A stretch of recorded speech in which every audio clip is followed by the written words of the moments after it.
Like us on the Bellator Facebook page and see exclusive videos. Follow us and get instant updates on Twitter at Bellator MMA and get a chance to have your tweet live on Paramount Network. See amazing pictures on Instagram at Bellator MMA. Follow us on Snapchat at Bellator Nation for exclusive behind-the-scenes photos, videos, and fighter takeovers. Join Bellator Nation today. You're watching Bellator MMA. Here we go!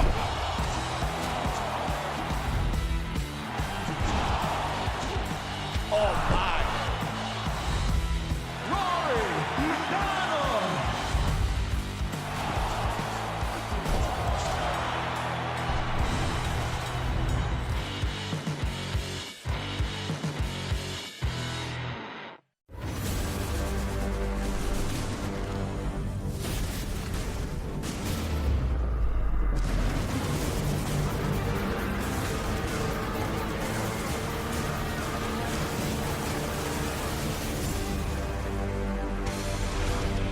Welcome to day 2 of Bellator MMA's doubleheader weekend live from Mohegan Sun Arena in Connecticut. Saturday nights, all right for fighting, and they'll be packing it in later tonight for our main event. Now, when it started over a year ago in San Jose, California, it will all come to a close tonight. The welterweight World Grand Prix final. Rory MacDonald will put his belt on the line for the third and final fight in the tournament, and this time it will be against the challenger and the former champ in Douglas Lima. All right, hello and welcome in. Thanks everyone for watching us on the Bellator app as well as Dazn. I am Jen Brown, joined at the fight desk by the American Gangster, JLP Sonnen, and of course former world champ Josh Thompson. So much is on the line tonight. We've got the Grand Prix belt. We've got the welterweight world title. Plus someone is going home $1 million. One thing is for sure, it's not going to be any of us. Douglas Lima and Rory MacDonald. I surprised you guys with that one, didn't I? Douglas Lima and Rory MacDonald, when they first fought, it was a all-out war. Chael, can we expect anything less than tonight? Well, listen, the story of that fight was twofold. The takedowns of Rory MacDonald versus the leg kicks of Douglas Lima. Now, talking to both, Rory's ready to take him down. Douglas is ready to land those kicks, but only one of them can leave with all the prize, Josh. Yeah, that's very true, but the thing is will Lima go to the well too many times with those leg kicks, knowing he had such success with it the first time? Also, will Rory tire himself out trying to get the takedown like Korshkov did against Lima? You cannot put too much emphasis on what worked last time. You got to ease yourself into this fight and make sure you capitalize on the things that happened last time, but make it work slowly. Don't force it. You force it. Like everything. You can't force a ponytail. You can't force this. Well, it started with 8, now it's down to 2. We've been waiting for this for over a year. Now that the moment is finally here, Josh, I want to know, what's going through these guys' heads backstage with so much on the line? JL, you and I can, there's so much going through their mind. Even though fighters like to talk about that, I don't think about losing. You're a liar. You've thought about it, you've dreamt about it, you've played it out in your head. How many times could I have lost this fight in a bunch of different ways? How many times have I won this fight though, Chael? I mean, from submission to knockouts to all these things. They're going through that right now. Right now it hasn't fully kicked in, I don't think, but as soon as that hand starts getting wrapped, what happens then? Lights switch, everything turns on, and becomes real. Yeah, no, that's right, Jen. The only thing separating these two is time and space, and the time and space is getting shorter. Pretty soon your hands are getting wrapped. Pretty soon you've done your drug test with the commission. Then the first fight walks, the second white fox, and you know your time is coming. You start to think, did I do everything I could to prepare? Am I ready to go? You start to become your own worst enemy. Interesting, you start questioning yourself. That's a really great insight, I appreciate it. Well, that is our main event that's coming up later on Dazn. And for more of our fight card that's coming up tonight, let's join the rest of our broadcast crew. They're down there, cage side. Hey guys, Big John McCarthy and Goldie, take it away. Jen, thank you very much. Big John, you and I have been blessed to be around this sport for decades, and I will tell you, I have that special feeling tonight, and I know you have it as well. This is going to be a very memorable evening. Well, for me, the first time I ever worked with you was this fight right here. And I am so excited about this rematch because both of these guys are two of the very best in the world.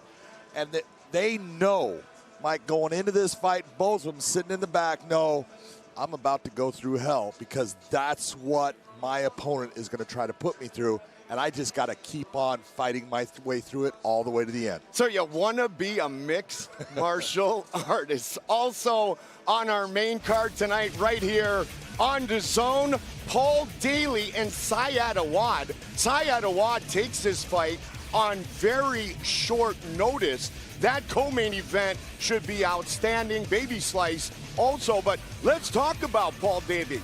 Spectacular performance in London. Syed Awad, he wants to erase that loss just a couple of weeks ago to Koichi Yamauchi. Yeah, Syed Awad was on a big winning streak and then faced Benson Henderson and has had a losing streak since that time. He needs to get back on track, but he is taking on a monster in Paul Daley, a guy that's got power in both hands, got the best left hook in MMA, bar none. He's got to be very careful and very tactical in this fight to come away with a win. Going to be a lot of fun. That is our co-main event of the evening. Syed Awad on short notice against Paul Semtex Daley. But we get the preliminary action underway at 125 pounds with Tevin Dyce and Zaruk the Lion Adashev. And now, ladies and gentlemen, welcome your first fighter. This is Tevin Dyce.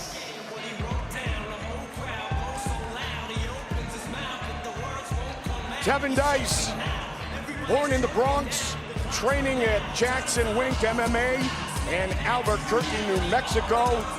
Harry St. Ledger, Ray Jackson, Mike Winklejohn. His training partners include John Dodson, Ray Borg, Holly Holm, the karate hottie Michelle Watterson, and a man we will see later tonight, Patchy No Love Mix. You're talking about a lot of guys that he's working out with and women that are awfully good in this sport of MMA. Yeah, that's a very excellent point. We welcome Tevin Dyce to the Bellator cage. And now his opponent, please welcome the Lion, Zaruk Adashev. 2-0. As a Bellator fighter, Adashev has been outstanding. His first MMA fight in 3 years was his Bellator debut on Long Island, and he's coming off a victory back on February 15th right here inside the Mohegan Sun Arena. Adashev given a BJ Penn-like entrance and running down that ramp. He is an explosive stand-up fighter. He is so good, so technically proficient in the stand-up game. The question is, can he keep this on his feet against a very dynamic grappler in Tevin Dyce? Time to get night 2 underway. A night that will end with the presentation of a check for $1 million. Our tail of the tape for this flyweight matchup.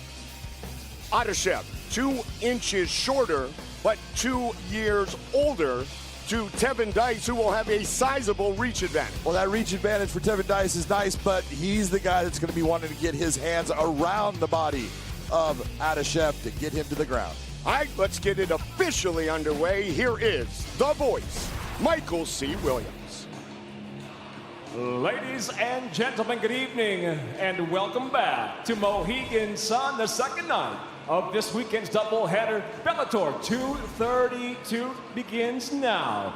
Flyweight set for 3 5-minute rounds. Introducing the blue corner at 5'7", weighing in 125 1/4 pounds. His professional record: 3 wins, 1 loss, fighting out of the Bronx, New York. Introducing Tevin Dyce. And across the cage, his adversary out of the red corner at 5'5", weighing in 125 1/2 pounds. As a professional, 2 victories, 1 defeat by way of Uzbekistan. He fights out of Brooklyn, New York, Zaruk the Lion Adashev. When the bell rings, the referee in charge, Keith Peterson. Keith Peterson, our referee, for the first fight of the night. Tevin Dyce, Zaruk Adashev. Fight scheduled for 3 5-minute rounds. Sir, you ready? Fight. Here we go. Blue gloves for Dyce. Adashev in the red gloves. He is the world-class kickboxer. A record in kickboxing of 16-3 with 7 knockouts. He's landed a very nice straight left hand down the pipe. Now you see Tevin Dyce just streaming in, trying to get that takedown. Did not like that shot, just got tossed to the ground. All 3 professional wins for Tevin Dyce have come by first round submission. Adashev will switch his stance back and forth. He goes southpaw here. Tried to fake the shot, John. And as you said, this is old school. This is who can impose their style on the other man. Big shot. Dyce working hard to turn this into a grappling match. Well, he's got it in grappling range right now, but he's in a bad spot with Adashev. Adashev controls it. He had that arm trapped in a fashion that he could actually open up with a free shot. Adashev in the striking department is explosive. He's a smaller guy, but he's got power. Both his elbows, both his hands, his feet are dangerous. And he does have good Greco-Roman wrestling ability, so if you're trying to take him down with upper body attacks, he defends very well. Nicely done by Tevin Dyce. Nice job by Adashev getting himself right back to his feet. He's working the wizard. Dyce trying to use that underhook to get him to the ground, ends up underneath him again. He's got an armbar, Mike. Trying to lock it down. He's got that armbar. It's there. Missed the head. Just missed the finish. These guys are just going crazy all over this cage, back and forth, all kinds of different takedown attempts, submission attempts now. Adashev working that arm still. Uses it to sweep, come out on top, inbound. Beautiful job by Adashev. Hooks in, has the back again. Partner, we talk about it all the time. If you're going to be successful in MMA, you have to be able to do it all. It's just simple little mistakes that are occurring here. Adashev's in a great position. He goes for a body triangle, and instead of tightening that body triangle, getting his foot all the way back to his knee, he had it loose, and that's why you saw Dyce being able to shake him off, get in position. Right now, looking for that Kimura. Bellator debut for Tevin Dyce.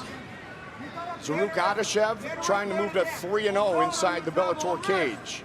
3 minutes into round number 1.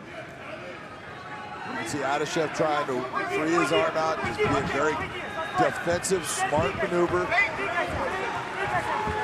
Anytime this goes back to the feet, though, this is a position that Adashev has got to be very happy with. As I mentioned, comfortable, southpaw and orthodox. He's got some fans here, fighting out of Brooklyn.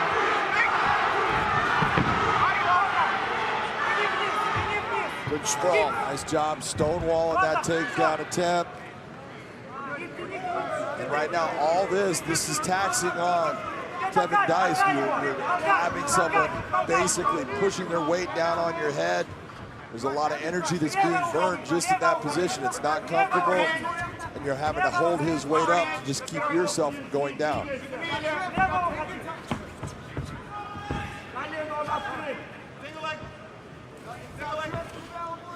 Final minute of round number 1. And again, the fight hits the ground. Adashev showing that he has really improved in his grappling. He's not just a kickboxer anymore. You know, he lost his first fight by rear naked choke, and from that point, he has been devastating in the cage.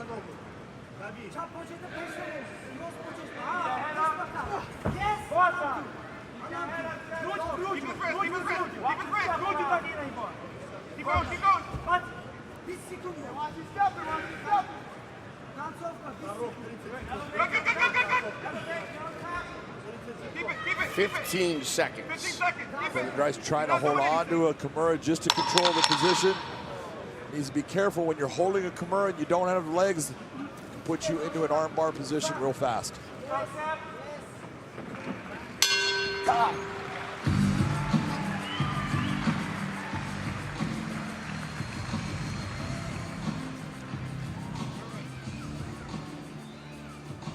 Not grab the cage again, all right? That's a warning, all right?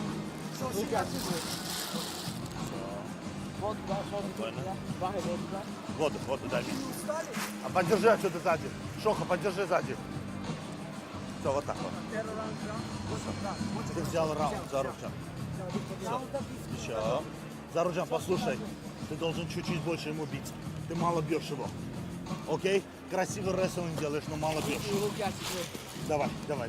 Расслаби его руки, давай, дыши. Главное, раунд твой был, надо второй раунд, все. Все. Все, пошли. Жень, все.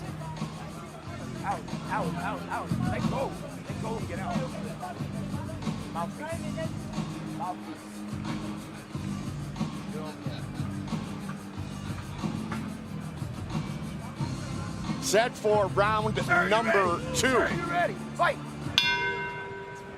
Adashev showing skills other than on his feet in round number 1, Big John. Nice shots by Adashev. Those are all landing. Yep, coming out firing here. The knee and a combination, pouring it on. Left hand is definitely finding a hole. Dyce needs to be careful with leaving his chin up there. And a good takedown defense by Zaruk. And this is just a determination on Adashev. Do I want to stay on the ground or just back up and get it back to my feet? Adashev gets round 1. No doubt about it. 10-9 Adashev. Good shots. Overwhelming performance thus far by Zaruk Adashev. Lead uppercut. Right hook, landed flush. Left, right again. Awesome. Putting it all together. Devin needs to be careful of his neck here. Choke's no longer in place.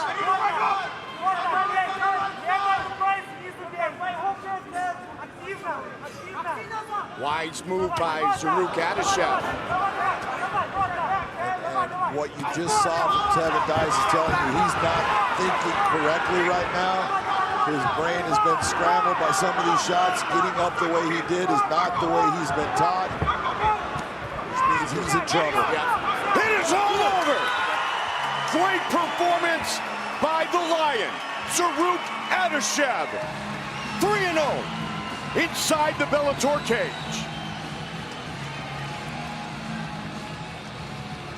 And partner, you called it as Tevin Dyce was getting up. You can see things, and when a guy all of a sudden starts doing something that makes no sense at all, it's telling you that his brain, although he's moving and he's doing things, there's not a whole lot of connection there. Watch some of these shots, Mike. Nice left hand, right hand. Right hand comes in again, a little bit blocked, but still lands. Left hand, just swarming in with these shots. Nice touch of the chin. Not enough to put him down. Here's your finish right here. Watch these shots he's taking. Gets turned, tries to cover. Now you see him, he's just reaching out. That's a really good stop by a very seasoned referee in Keith Peterson. Second career win by knockout. Second win by knockout as a Bellator fighter for Zaruk the Lion Adashev. Third Dan black belt in karate, black belt in kickboxing, and he showcased all of his skills, his hand-to-hand combat early, and then of course his spectacular striking in round number 2. Michael C. Williams has the official decision. Ladies and gentlemen, inside the Bellator cage, it comes to an end officially. 1 minute 39 seconds, round number 2 for the winner by TKO Zaruk, the Lion Adashev. Zaruk will visit with Big John. I'm here with your winner, Zaruk Adashev. That is your 3rd straight win in this Bellator cage. How are you feeling right now? Feeling great. Thanks to Bellator for every time giving me opportunity to fight here. I want to thank my family, my team, my brothers. Lions fight #1. That was my 3rd Bellator win. I hope next one they're gonna give me main card. I want to fight on that main card, you know? I want to show my skills. That I want to let everyone know I'm the best in flyweight division. If they're gonna do belt in my division, I'm gonna get it. Let's make it happen, Bellator. You were landing your hands really well. You were lead straight left down the pipe and then just lighting him up at the end. When he was starting to just reach out, did you know you had it done? Yeah, when I catch him in the 1st round, I knew that I'm gonna knock him out, but he have good jiu-jitsu skills. Everyone thinks that I'm a straight kickboxer, you know, typical kickboxer. I'm not. I used to do combat sambo. I started from the sambo. So now you know, guys, I'm not typical kickboxer. Well, you've proved to everyone you have got outstanding grappling, beautiful striking. Ladies and gentlemen, your winner, Zaruk Adashev. Zaruk Adashev is exactly right. He has won multiple titles in hand-to-hand combat. And of course, he utilized his hands and his striking game to finish the fight in round number 2. Getting us started in style. Back up to Jen Brown, Chael Sonnen, and Josh Thompson. Well, thanks, Goldie. It was 13 months ago in San Jose, California, that we kicked off the Welterweight World Grand Prix. It started with 8 fighters, 8 of the best welterweights in the world, and now we have the 2 best, and they will be battling it out tonight. Of course, that's Rory MacDonald, who will be taking on Douglas Lima in our finals tonight. Now, when these 2 guys fought the first time, it was a battle, and tonight we get to settle the war. Now, we talked to the guys this week, right? We get to spend some time with them. There was something that Rory MacDonald told me that I found very interesting. He successfully has defended his belt twice, guys. He comes in the champ, but he says that he feels like he's being counted out, that nobody is expecting him to win. Now, that surprised you, Chael, and why is that? Well, first off, they've already fought, and Rory won. By the way, he won on 1 leg. I thought it was flat out inspiring, but more than anything, the odds makers themselves still have a line tipped just a little bit towards Rory. So when he says nobody thinks he can win, I'm not sure who he's referring to. He's referring to all the other people that he knows around the industry that have been whispering behind his back saying, hey, I think maybe Rory might be on the downslide.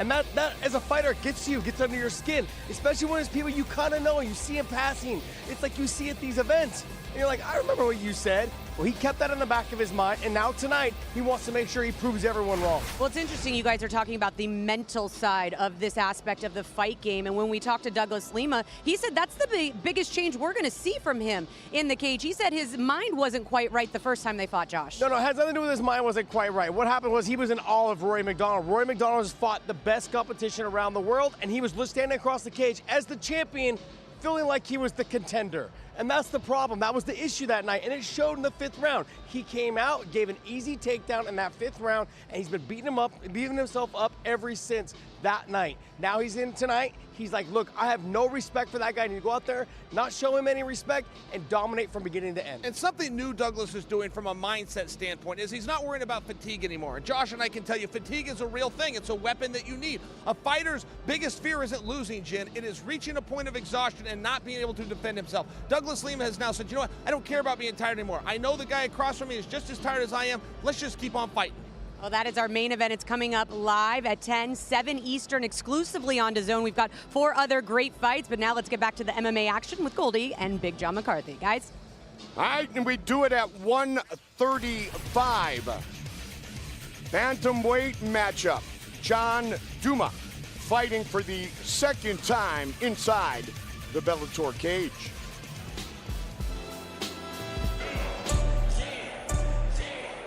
And now, ladies and gentlemen, making his way to the cage, Jornell, a Lugo. Lugo, 23 years old, born in the Bronx, fighting out of West Palm Beach, Florida. Raised in Waterbury, Connecticut, so I guess this is somewhat of a home game for him. Well, it's his second, coming in. This is a rematch for Douma with Lugo, of a guy that coming from Waterbury in Mike Kimball. That was Douma's first fight. He's facing a similar fighter here with Jornal Lugo. Very good in the stand-up, very athletic, very fast. This is a contrast of styles with one guy being a very good striker and athlete, one guy being that grappler who's gonna want to slow it down and get it down. I think we just had one of those. I think so. Jornal Lugo, set to make his debut.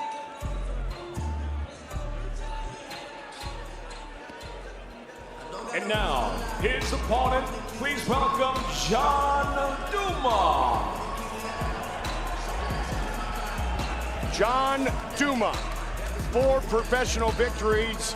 One of those, the aforementioned fight that Big John talked about right here inside the Mohegan Sun Arena when he finished Mike Kimball by triangle choke in just 2 minutes and 51 seconds, managed by Tyson Chartier, trains with Joe Lozon, Team Sityodtong, and many others. And I saw Joe Lozon earlier, and if you're training with a guy like that, you're training with one of the best. You're training with someone that is a stud in MMA and a great grappling game, and that's what John Douma brings. John Douma is only a purple belt when we talk about Brazilian Jiu-Jitsu, but you can take guys that have very high-level Brazilian Jiu-Jitsu, put them in an MMA cage, and they cannot use it.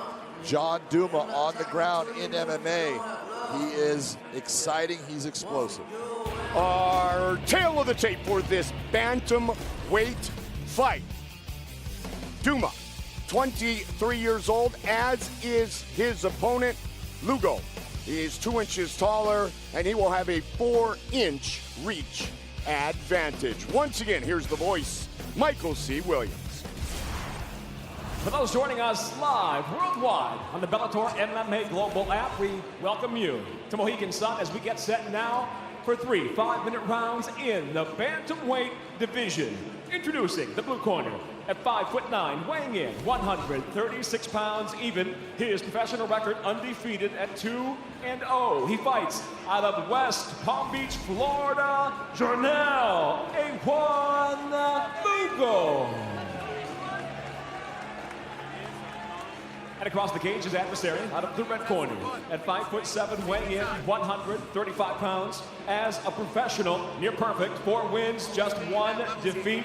Fighting out of Narragansett, Rhode Island, presenting John Douma. In charge, your referee, Keith Peterson. This is John Douma when he was fighting Mike Kimball. Puts him into the triangle choke, locks it down, makes it tight, turns the corner right with that pick of the leg. That's when it just is too tight. Kimball taps out. John Douma on the ground is very good. Red gloves for John Douma, blue gloves for Jornal Lugo, who will turn 24 years old next month. Started out fighting orthodox at age 14, began switching it up to southpaw around age 19, so he will utilize both stances in this fight here tonight. Interesting to see Mike Kimball, who we just watched, who was triangle choked by John Douma. He is in the corner of Jornal Lugo. Good, nice. Kimball said, when you're from Waterbury, you're either tough or you drown. And it, unfortunately for Mike Kimball, was Mike Kimball who was drowned that night by John Douma. Jornal Lugo taking on basically the same game plan that Mike Kimball had against John Douma in, I want to stay here and I just want to sharpshoot you. I want to shoot my jab out, hit you, make you frustrated, don't let you get into the body. We'll see if Lugo is more effective with this type of game plan than Kimball was. Nice shot right there. dug for the knee, and the leg was caught. That's when you start to get excited because you think you get him hurt. Settle down. Don't do something that's going to now let him recover and put you in a position where now you're on the defense. Douma has finished all 4 of his professional wins, the last 3, including that Kimball fight in the first round.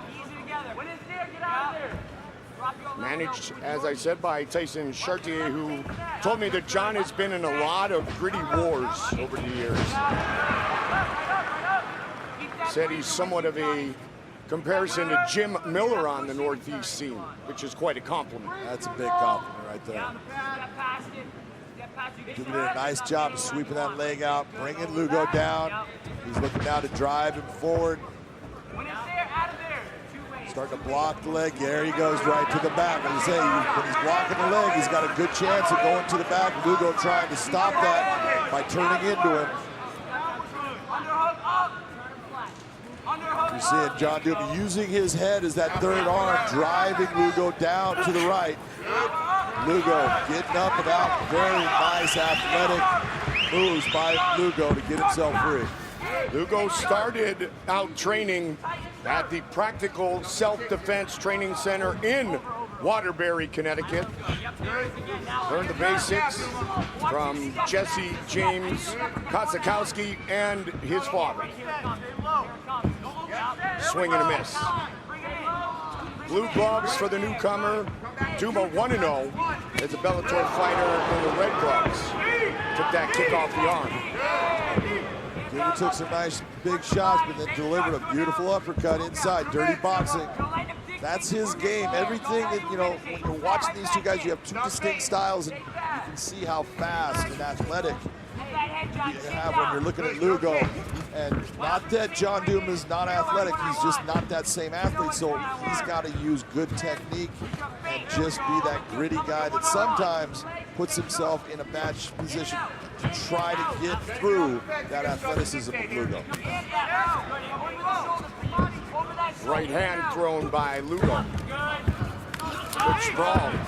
And on the way up, he connects. Shooting from the outside is a thing of the past. That is not something that's going to get you very far in MMA today. You've got to set up that takedown by feints, shooting your hands out, and going after your opponent, making him defend those punches. Just shooting from afar as a freestyle wrestler, it's just not going to work as you get up in level. Lugo 2-0 as a professional with 2 finishes. One by knockout, one by submission. Final minute of round 1. Back to the middle. Back to the middle. Touch. Touch. Touch. Here it comes. Touch. Take structure now. Watch your feet. It's 1-0. 3, 2, 1. It's a step. It's a big step. See Lugo's crafty. Giving him nice little feints. Yep. Trying to see the reaction of John and then coming back with the same thing. He's the guy that's been landing the bigger shots in the stand-up.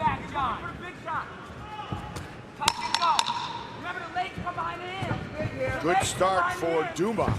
And then Lugo found his groove in the latter part of the round.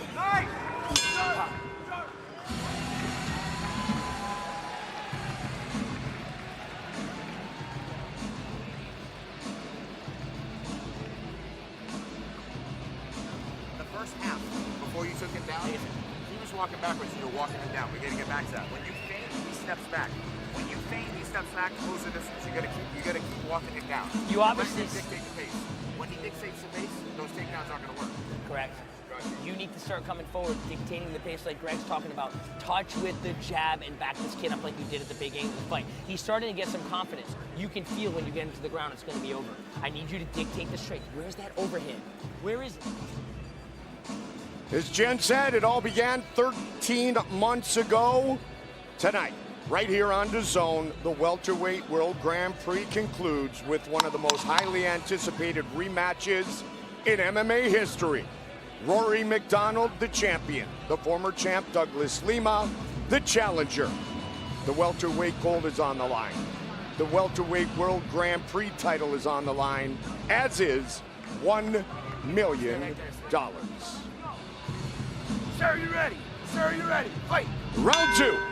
Red gloves for John Douma, blue gloves for Jornel Lugo, who you said, John, landed the bigger shots, so I would guess on your scorecard, he earned himself round 1. Yeah, John Douma got the takedown, but wasn't able to do a lot with it. And you're looking at who's the guy that you would rather have been in that entire round. Well, that's going to be Jornel Lugo. He landed the big shots. I want to be him. Mouthpiece. Pick it up himself. Yeah.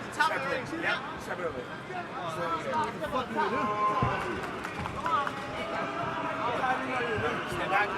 Stay back. Time in. And they're back. Now get back to being sharp. John, you gotta start coming forward. Use your double jab. Put your right hand up. Let's go.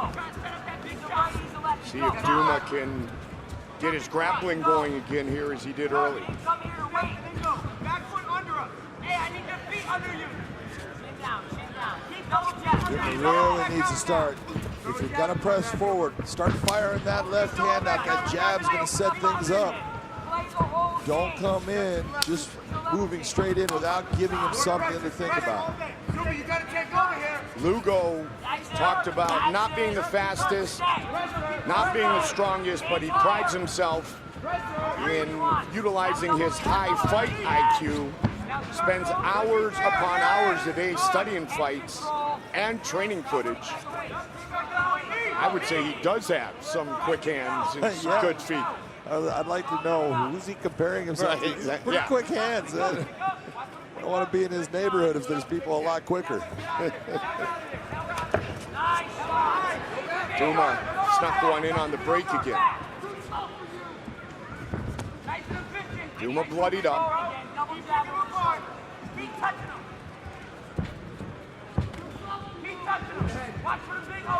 Lugo very comfortable.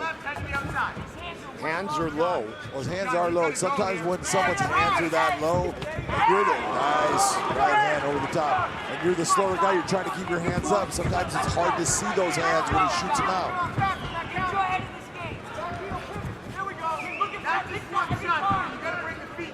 Footwork is key for John Douma. Footwork's going to get him in and out. He ends up almost stopping every time. You see how he's just getting that little bit of a stop. Gets hit. Every time he stops it, moving his feet, you're seeing Lugo just say, okay, now's my time to strike. Lugo bringing those shots, those hands from different angles, John.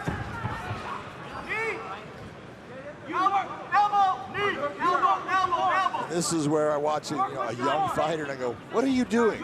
Because I got a guy who's picking his opponent apart on the outside, and he initiates the clinch with a guy that wants to be in the clinch. That took you 4 seconds longer to say than I thought it would. I could feel like the energy, and I could feel that big brain of yours working. But he's back in striking range. Exactly. That is what happens when you're a young fighter. You're 2-0. You're fighting well, and you think you sometimes get away from who am I fighting? I do this with everyone. You can't do everything with everyone. You got to go with what's going to be your strength compared to their weakness. Under 90 seconds on the clock here in the second round. Nice lead left hand. No matter if Lugo is in the southpaw position or in the orthodox, you see he likes to throw that lead hand first. If he's orthodox, he's throwing a lead right. He's throwing the lead left in the southpaw. And those shots are starting to find their mark, and they're starting to do damage on John Douma. John Douma trying an arm drag there, come around, didn't work for him, but at least he's thinking, he's working at things. Not everything you do is going to work for you. Lugo with those hands low tells us that he feels very confident in his footwork and his ability to slip the punches that Douma really big shots. Big shots. And a beautiful body shot. That body shot hurt. Picking him apart. fight is taking a dramatic turn in the amount of damage that's being inflicted by these guys. Douma is starting to end up on the receiving end of about 90% of it right now. And Big John, that was really the first combination that Lugo threw in the round. Flying knee. Smart move. I like it. You talk about fight IQ. Going after the flying knee after you've heard that 10-second mark, you know, if I end up on my back, I'm not going to be down here long. He is desperate, but you are not out of the fight until the fight is over. Stay sharp. Good advice by Mike Kimball. Very good advice by Kimball. Stay sharp. Watch these body shots. Boom, boom, boom, boom. All of those. That just sucks if you're the fighter. And there's that beautiful flying knee. It landed more with the thigh than it did the actual knee. But a beautiful thought process at the time that he did it by Jornel Lugo. Watch, this is that shot right at the end. That punch was being thrown just at the time you saw the referee come in and try to stop it. That's why it was considered legal. Lugo said, and I quote, "I am a combat sports nerd." Sanchez, Floyd Mayweather, loves Nate Diaz, Adesanya, Floyd Mayweather, and he's tried to take a little bit of all their styles and make it his own. And that's important because you cannot truly be someone else. You have to take a little bit from everything and then develop your own style, your own personality. And we're seeing that with this 23-year-old in his Bellator debut. Yeah, you can look at the techniques that another fighter does and say, you know what, I want to try to emulate the way he does that and practice it. But you've got to make things your own. You've got to do it your way, because you just can't copy anybody and do exactly what they do. Anderson Silva can pretty much only do what Anderson Silva does. Yeah, when you look and you got a guy like Stylebender who comes in, he does things that are very similar, yes, but he does it his own way. Absolutely. Remember,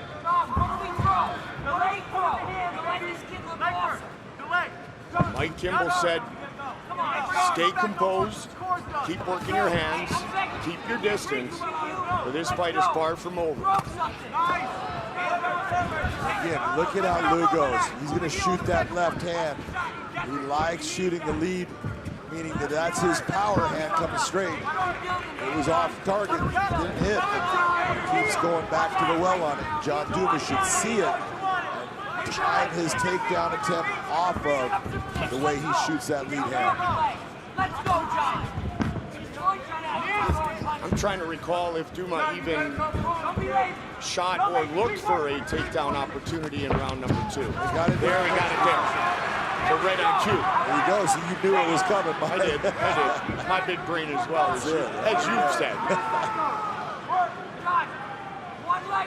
So this is when he's got to do something right here, right now. Especially you see him trying to push the leg down, going to half. Now he's going to a guillotine, does not have it. He needs to come out on top, and he doesn't do that. This is when you get in that position and you know, I'm losing it. If you know you're losing it, let go and come out on top. Don't try to hold on to something you know is not going to work. He's taken a fair amount of punishment in this fight as well. Under 3 minutes in this bantamweight battle.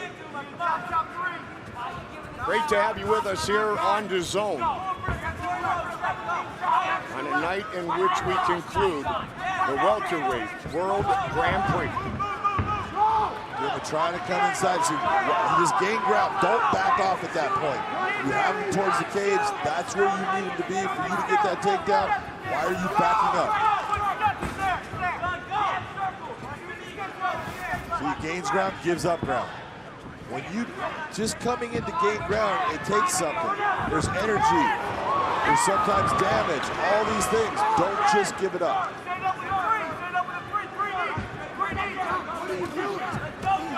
Lugo did predict that a flying knee would be the finish of this fight.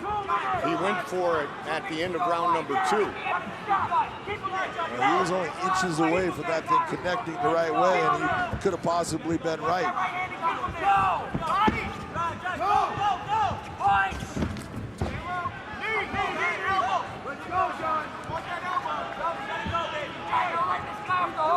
Douma just cannot get this fight into his world. And he is facing a superior striker in Jornal Lugo.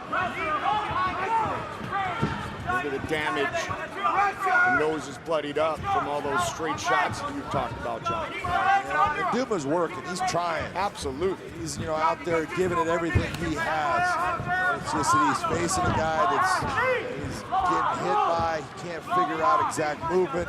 And then when he gets to that point where he has the opportunity, now he's starting to hesitate. You hesitate, you're done. You've got to just go. 1 minute. Third and final round.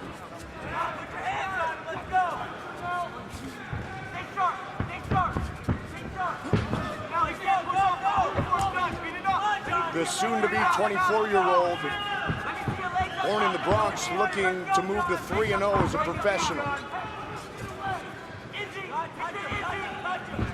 30 seconds now.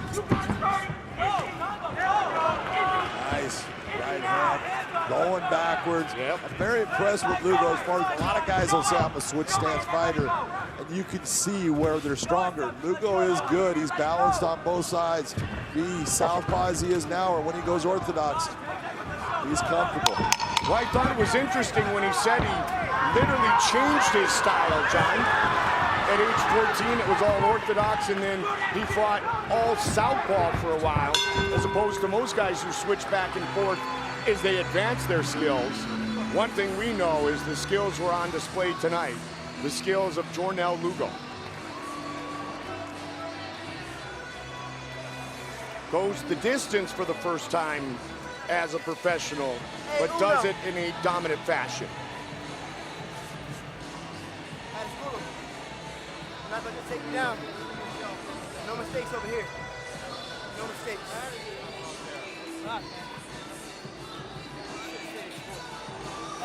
No, you won't have that feeling,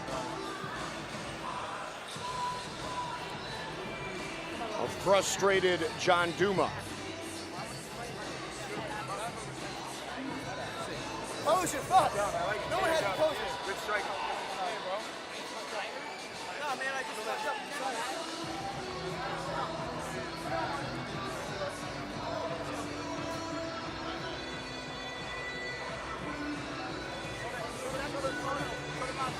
Hey, Uno. Skills pay the bills, baby. Here's some of the shots from Jornal Lugo. Beautiful right hand. That was the one right at the end of the bell, second round. But he landed big shots throughout. Kind of got stepped on the foot right there, a little bit off balance, but comes back.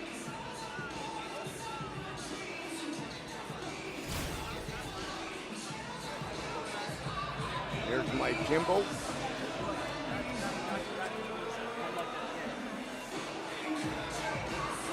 Hey, we taking over, baby.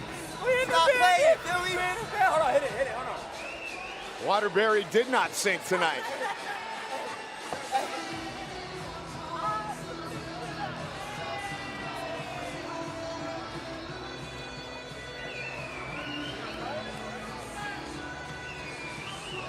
Michael C. Williams has our official decision. Ladies and gentlemen, having gone the distance, we'll go to your three judges at cage side. Your first, Ben Cartledge, scores at 30-26, while judges Dave Peabody and Sue Sanedad both see it the same, 30-27. I'll have it for the winner by unanimous decision, still undefeated Jornal Lugo. Congratulations to A1 Jornal Lugo, who earns a unanimous decision victory in his Bellator debut, showcasing some spectacular striking skills. And we will see a couple of great strikers later on our main card as well, Jen Brown. right. Well, coming up at 10 p.m., 7 Pacific, exclusively on Dazn. The night kicks off with Baby Slice, son of the legendary Kimbo Slice, making his return to the Bellator cage.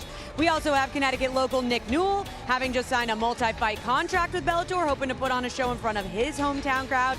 And we know the crowd's going to be on their feet when Rory MacDonald walks to the cage to face Douglas Lima in the welterweight World Grand Prix final. But let's talk our co-main event, because we have Paul Daley, who has a late opponent change, something he told us he's not really pleased with. He's taking on Syed Awad. Now, Awad's coming up in weight. Paul Daley told us, you know, he's a smaller welterweight. How do you feel like the physical matchup of these two will translate in the cage, Chael? Well, look, size does matter. There's a reason that we have weight classes. Not only did Syed move up to 170, they then added another 5 pounds and called it a catch weight. So is it a real thing? Yes, sure it is, particularly when you're in there with somebody with Daley, Josh, who likes to put power. Why are you giving me that look? What is it? Smiling over there. Huh? What did I say? Somebody told you size matters. Size matters. It does. When you come into a fist fight, there's a reason they weigh him. All right, you know what? You take it from here. Look, Syed Awad, he's fought at 170 before, so he's no stranger to this weight class. Sure, an extra 5 pounds. Paul Daley is a smaller welterweight. He's always been a smaller welterweight. But all the things that Paul Daley does well is his striking, obviously. But people forget, he's a brown belt in jiu-jitsu. He's fought all the best wrestlers because that's what promotions do to him. They put him against wrestlers, and they always try to take him down. They've all struggled multiple times. I'm talking national champs, sometimes undefeated national champs, have struggled to get him down. Syed Awad has his hands full, whether it was at 155, 165, 175, I don't care. His hands are full because Paul Daley is the real deal. Super hard to take down and electric and thunder in those hands. Well, Paul Daley talked to us, right? We talk about his size. Even though he says I'm a smaller welterweight, I've been knocking out bigger welterweights, and we know that left hook has so much power. So I want to talk about it because Syed Awad, you should take him down. But he says, look, I'm known to be that guy that will stand in front of my opponent, bite down on my mouthpiece, and exchange.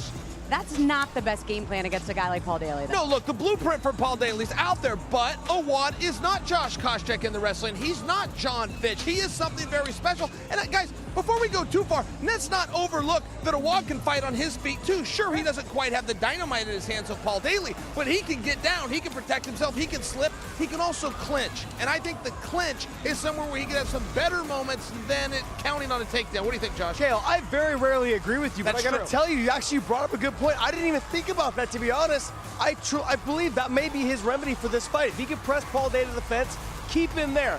But you got to remember, wrestlers, top-level wrestlers in the world, have tried to do that, try to press him to the fence and get him down, or at least keep him there. They still struggle. He's good at circling off. And also, I want to remind you, he may shoot a takedown or two of himself. Sure. Recall the MVP fight. Yes. You two agreeing. I like that. It rarely happens. Don't get used to it. Don't get used to it. Going back down to you guys. Speaking of outstanding wrestlers, we now feature DC, but that DC, Dan Cormier, facing off against Johnny Lopez, the nickname Mr. Nice Guy, about to fight the Hamburglar. Now, ladies and gentlemen, please welcome Dan Cormier.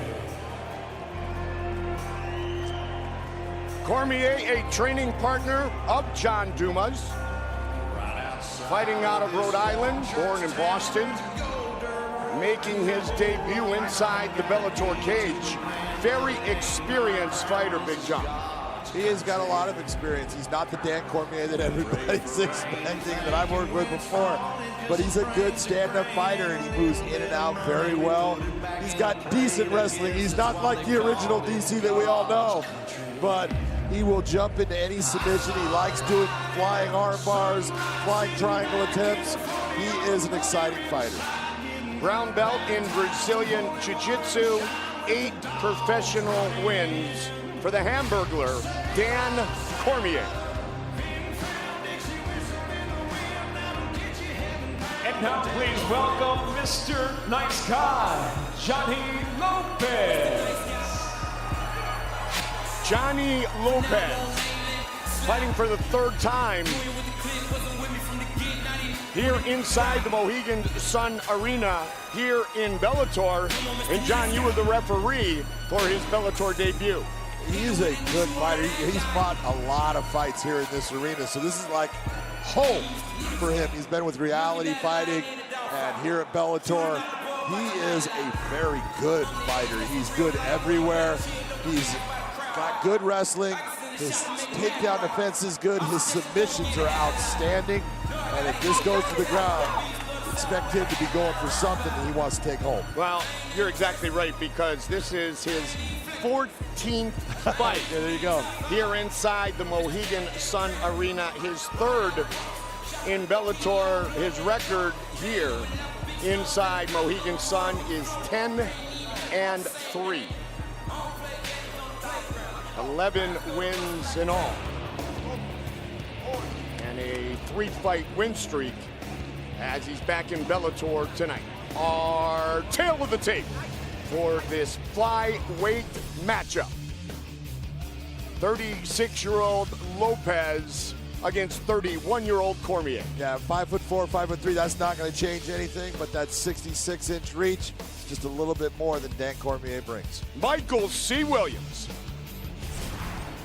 From Mohegan Sun, the Bellator 232 prelims roll on with 3 5-minute rounds now in the flyweight division. Introducing the blue corner at 5'3", weighing in 125.5 pounds. His professional record 8-9. He fights out of East Providence, Rhode Island, presenting Dan the Hamburglar Cormier. And across the cage, his adversary out of the red corner at 5'4", weighing in 124 pounds. As a professional, 11 wins, 4 losses, fighting out of Meriden, Connecticut. Introducing Johnny, Mr. Nice Guy Lopez. And the referee in charge, Kevin MacDonald. Kevin MacDonald, our referee. This fight at 125 pounds. Dan Cormier making his Bellator debut against Johnny Lopez. Ready to fight? Let's go. And we are underway. Red gloves for the southpaw, Johnny Lopez. Blue gloves for Dan Cormier.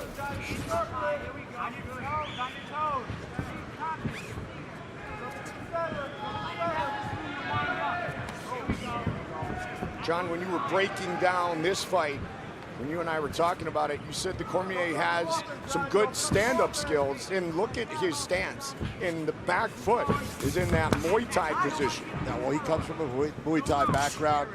Very quick lead leg kick like you just saw. He is good. He lulls guys in, and he uses his elbows when he gets in clinches very well. So there's a lot for Johnny Lopez to look out for. Oh, he's in trouble. He's over. And he is lucky Johnny fell on top of him because he was stunned and not going to be able to respond. That might have been a headbutt that actually caused that. And if it was,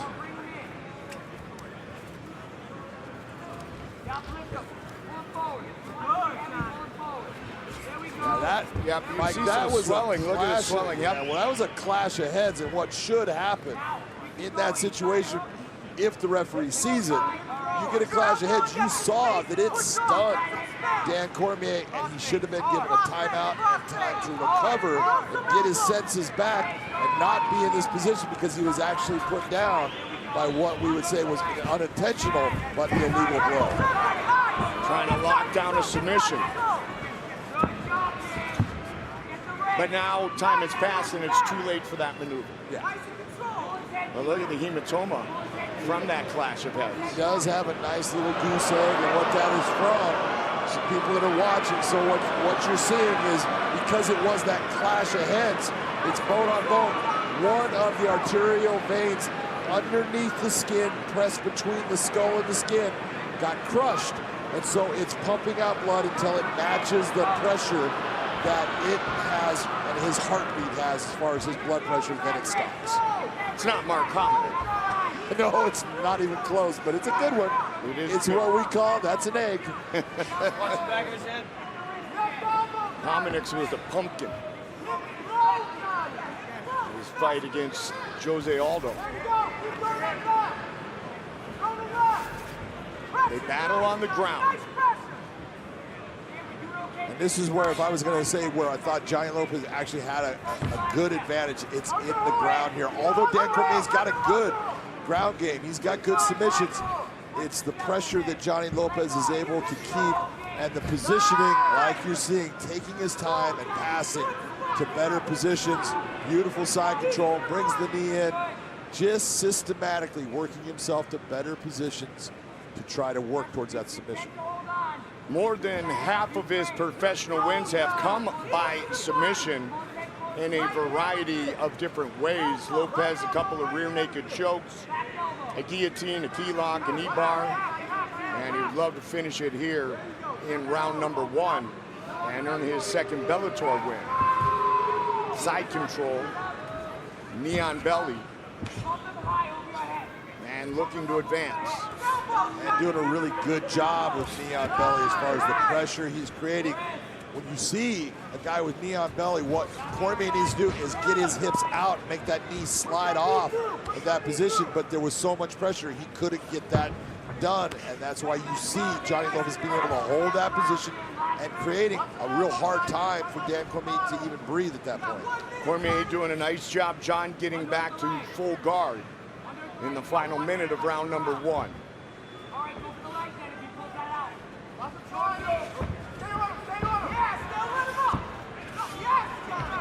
Johnny Lopez being able to land a good shot from the top, coming back down into the guard.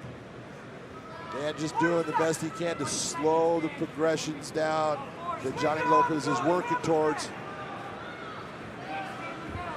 See his legs trying to entwine the one, steps over into a half guard.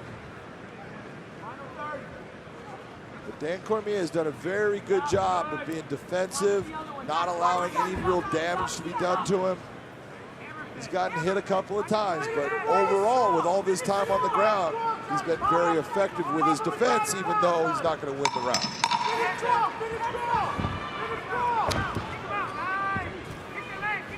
And it's worked through the accidental clash of heads early in the round.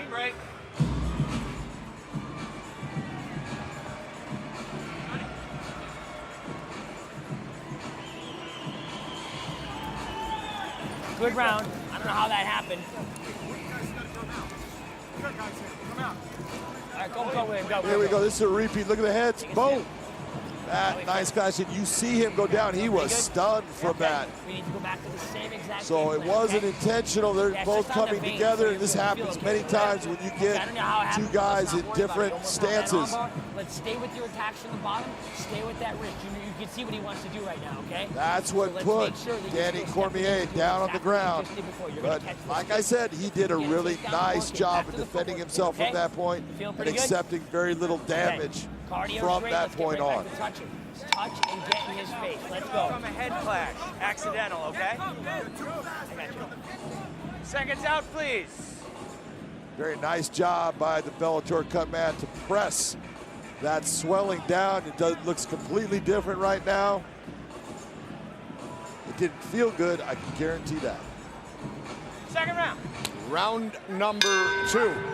Your scorecard for the first 5 minutes. Well, first 5 minutes, Johnny Lopez gets the first round 10-9. But again, I was very impressed with the way that Cormier was able to defend himself, keeping the damage and all those positions down to very little damage to himself.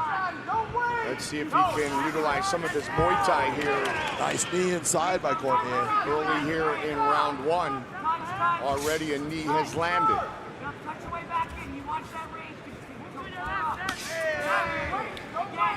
Pawing out those hands with his range, slipped on that kick.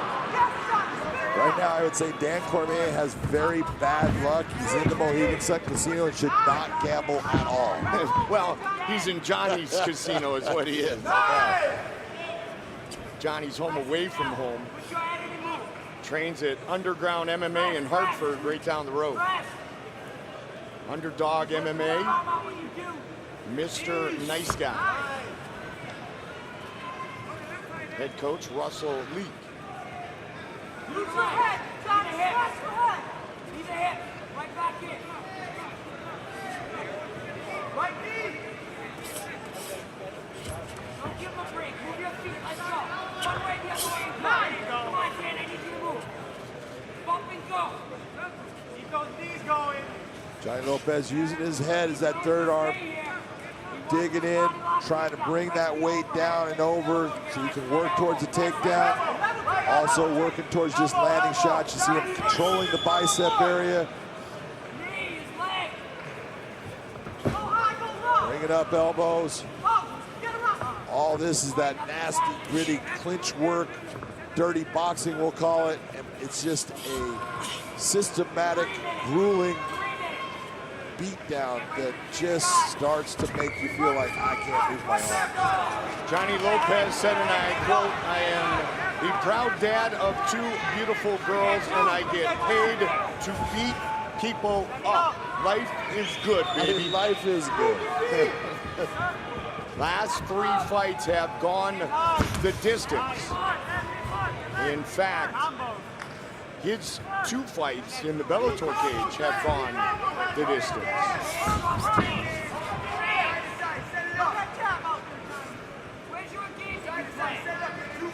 Johnny Lopez is having problems just with the awkward hand gestures and movements of Cormier. It's kind of stopping him from coming forward shots. He needs to look when those hands come out in positions that are not going to be effective. Attack off of that movement. Red gloves for Johnny Lopez out of Underdog MMA. Triforce MMA's Dan Cormier in the blue gloves. Spin and a miss.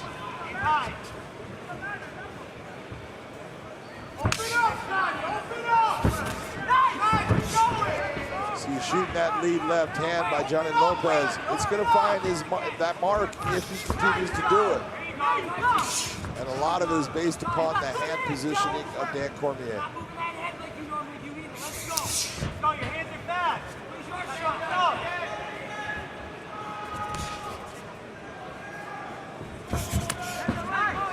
Set that inside leg kick up well. Must have watched Frank Mir. Yep. Nice. Man, those are nasty. Chop down big country. And again,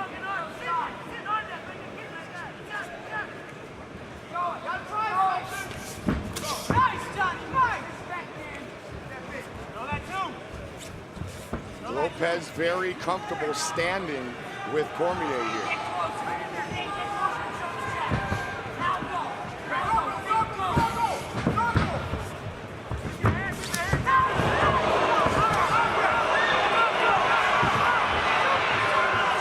Cormier landing a couple of shots there, making Lopez move. Nothing that really hurt him, but they're landing. Cormier needs to utilize his footwork when he decides to throw those shots, come into him. He's kind of leaving his feet down, not moving a lot, more leaning in, and using footwork to get him where he needs to be. And he said his best skill in the cage is his kickboxing, as he's taken down late, which is always a smart move by a fighter working for that takedown, leaving that last impression in the judges' minds. Stop. Clean break.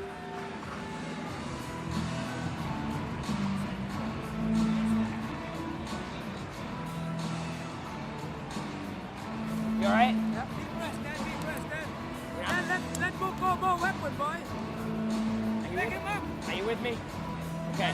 Back him up. You're about 50% of where we want to be.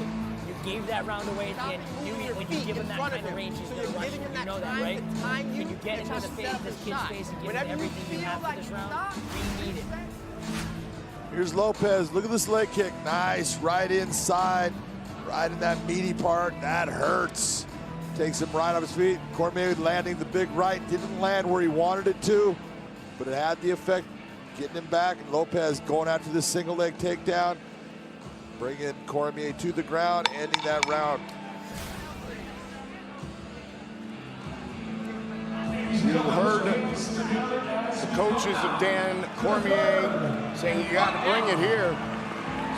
I have him down 2 rounds to none right now, so he's got to do something if he wants to come away with a win. I think his corner agrees with you, Big John. Third and final. Third and final round.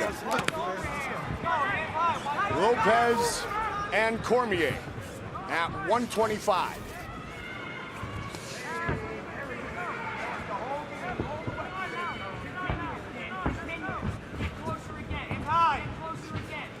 Cormier trying to find his range. You talked about that 3-inch reach advantage, and it certainly has been a factor. It has been a factor. And Johnny Lopez has been able to dictate exactly that distance in the fight that he's comfortable with, and is placing Cormier just that couple of inches outside of his comfort zone, that he's not landing the shots that he wants to land. Johnny talked about the size and speed advantage. He said, I just have to be aggressive and go take this win. Done a pretty good job of that thus far.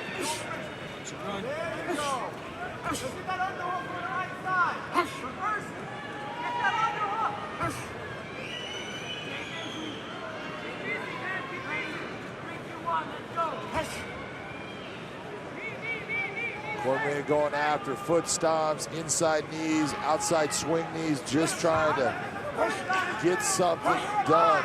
Make Johnny Lopez react, move. Lopez has had enough of it, swings him around.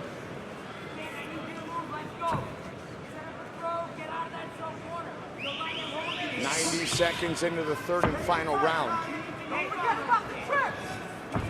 Sometimes it's so hard when you have your opponent pressed up against the cage to get your hands clasped together, because their back is up on that cage and it's like a cheese grater trying to slip your glove in between them and the fence. Nice takedown by Johnny Lopez. Solid performance by Johnny Lopez. Really need to see him start to posture here, gain some space. He wants to go knee out belly. He's got to free himself in that half guard. But the posturing and landing of big shots, that's going to make Cormier have to move, have to scramble out. Short elbow.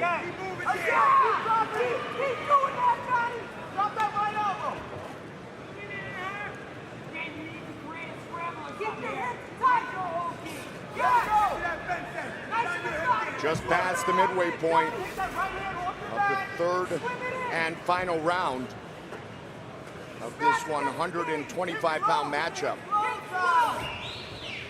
Johnny Lopez looking to posture up. Johnny Lopez looking to pass. Yep. You saw him trap the leg down, step over the backside of his leg to come into side control. He had side control, John, and knee on belly in round one.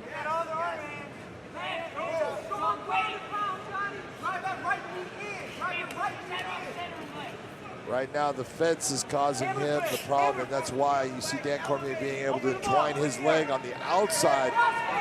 It's not exactly a half guard that's easy for someone to pass through, but that fencing material makes it to where he can't take and swing himself into the exact angle he wants to be to control the movement of Dan Cormier.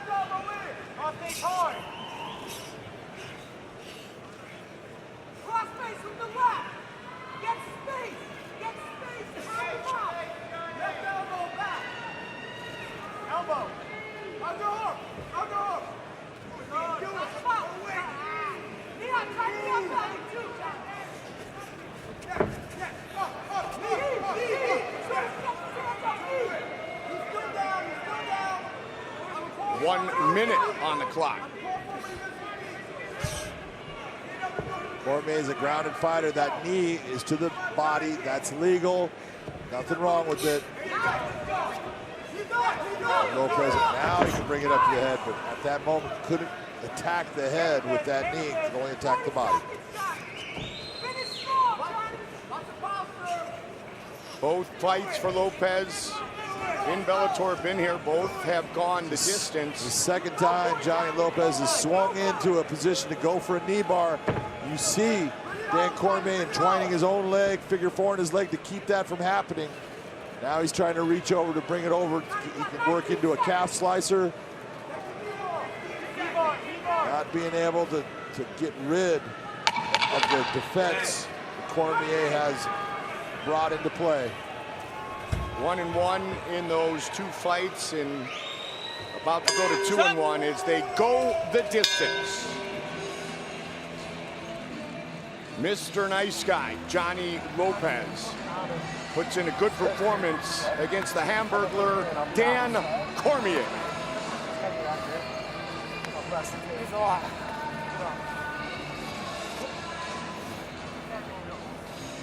Fucking great.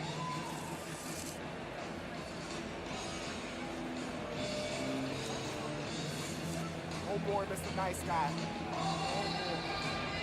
No more Mr. Nice Guy. Fuck yeah, Johnny. Absolutely. That was beautiful. Excellent fight. Dude, Here's some of the nice work by Johnny Lopez. Beautiful takedown, sweeps the leg out.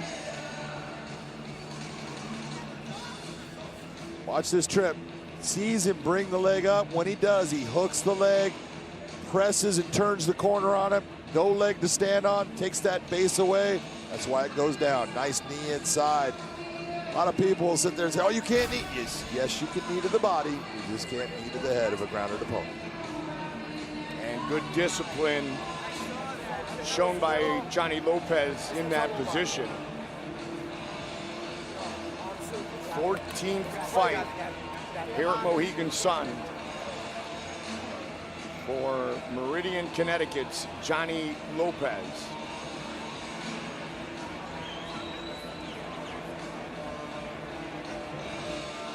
And he's had a ton of success in this building.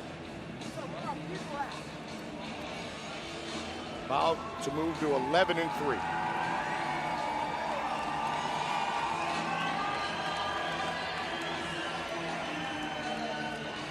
Michael C. Williams will make it official. Ladies and gentlemen, having gone the distance inside the Bellator cage, will go to your three judges. Your first judge, Ben Cartledge, scores the fight 29-28, while judges Sue Senadad and David Torelli both see it the same 30-27. I'll have it for the winner by unanimous decision, Mr. Nice Guy, Johnny Lopez. Should be Mr. Mohegan, Johnny Lopez, his second Bellator victory, winner by unanimous decision. Back up to Jen. Well, more fight action is coming your way tonight as we count down to our exclusive Dazn card at 10 p.m. 7 Pacific. The night kicks off with Baby Slice taking on Craig Campbell.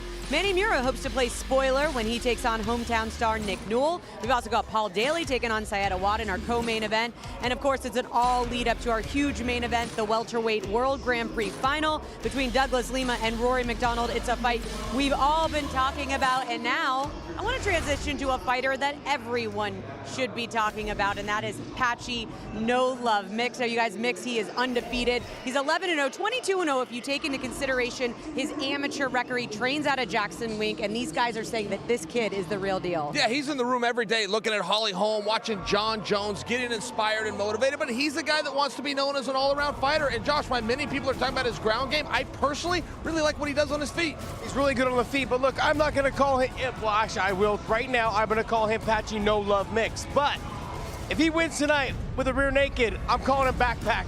No way I'm not calling him backpack. No love's gone, buddy. Okay, I'm getting rid of it for you. Look, he's one of the best, I think, in Jackson Wink as far as taking the back. We've heard great things in the buzz all around the gym, also from guys like Juan Archuleta who don't even train there, but been there and trained with him and said, man, he's the real deal on the ground. When he does get your back, it's legit. You can't get him off. So look, he's a very well-rounded fighter. He's very good on the ground. He's very good on the feet. I'm excited to see him put it all together in a tough fight tonight. Well, tonight he's taking on Isaiah Chapman. It's a late notice for him. He just found out about this fight last Monday. Now, they kind of knew each other. I guess they were in the same region. They never really fought each other, but they fought on some same cards. Chapman says, you know, I've worked on it. I've worked on what I should do to get him off my back. I've watched that. I know he has the rear naked choke. But Josh, it's a little something to say I've worked on it. And there's another thing than trying to do it inside the cage. Chael, can you teach a grown man how to wrestle? No, not really. You can teach him how to stop the first takedown, but you can't teach him all the other transitions after that. Okay, it's just hard. It's hard. Sure, you can maybe stop him trying to get to the back, wrist control, but look, he's gonna switch his grips. He's gonna do a lot of other things. Dara, if he gets to the back, he's probably going to finish. But he's got to stop him from getting to the back first. If he can do that, then I think he's got a good chance. All right, well, he's riding a 3-fight win streak. We'll see how that plays out later on tonight. All right, Goldie, back down to you. Thank you very much. The next one is at lightweight, 155 pounds. Devin Powell taking on Marcus Surin, his nickname, the Blueprint. Ladies and gentlemen, please welcome your next fighter, Devin Powell. Never been stopped. Suffered broken noses, a broken eye socket. That would be multiple times his nose was broken. He does not have more than one nose, of course. A torn knee. He had an eyeball injury. Well, he's called the pig father. Maybe it's possible. I guess that's true. He does have a pet pig, in fact, which is interesting. Fighting out of Maine, one of his head trainers, Joe Lozon. He's a very good fighter. He's a tough, gritty, grindy, durable guy. He is someone you know when you get in the cage with him, you're in for a fight.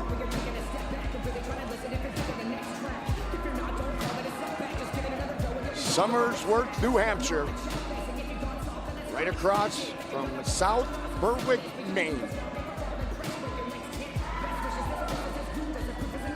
Said, nope, I don't have a nickname.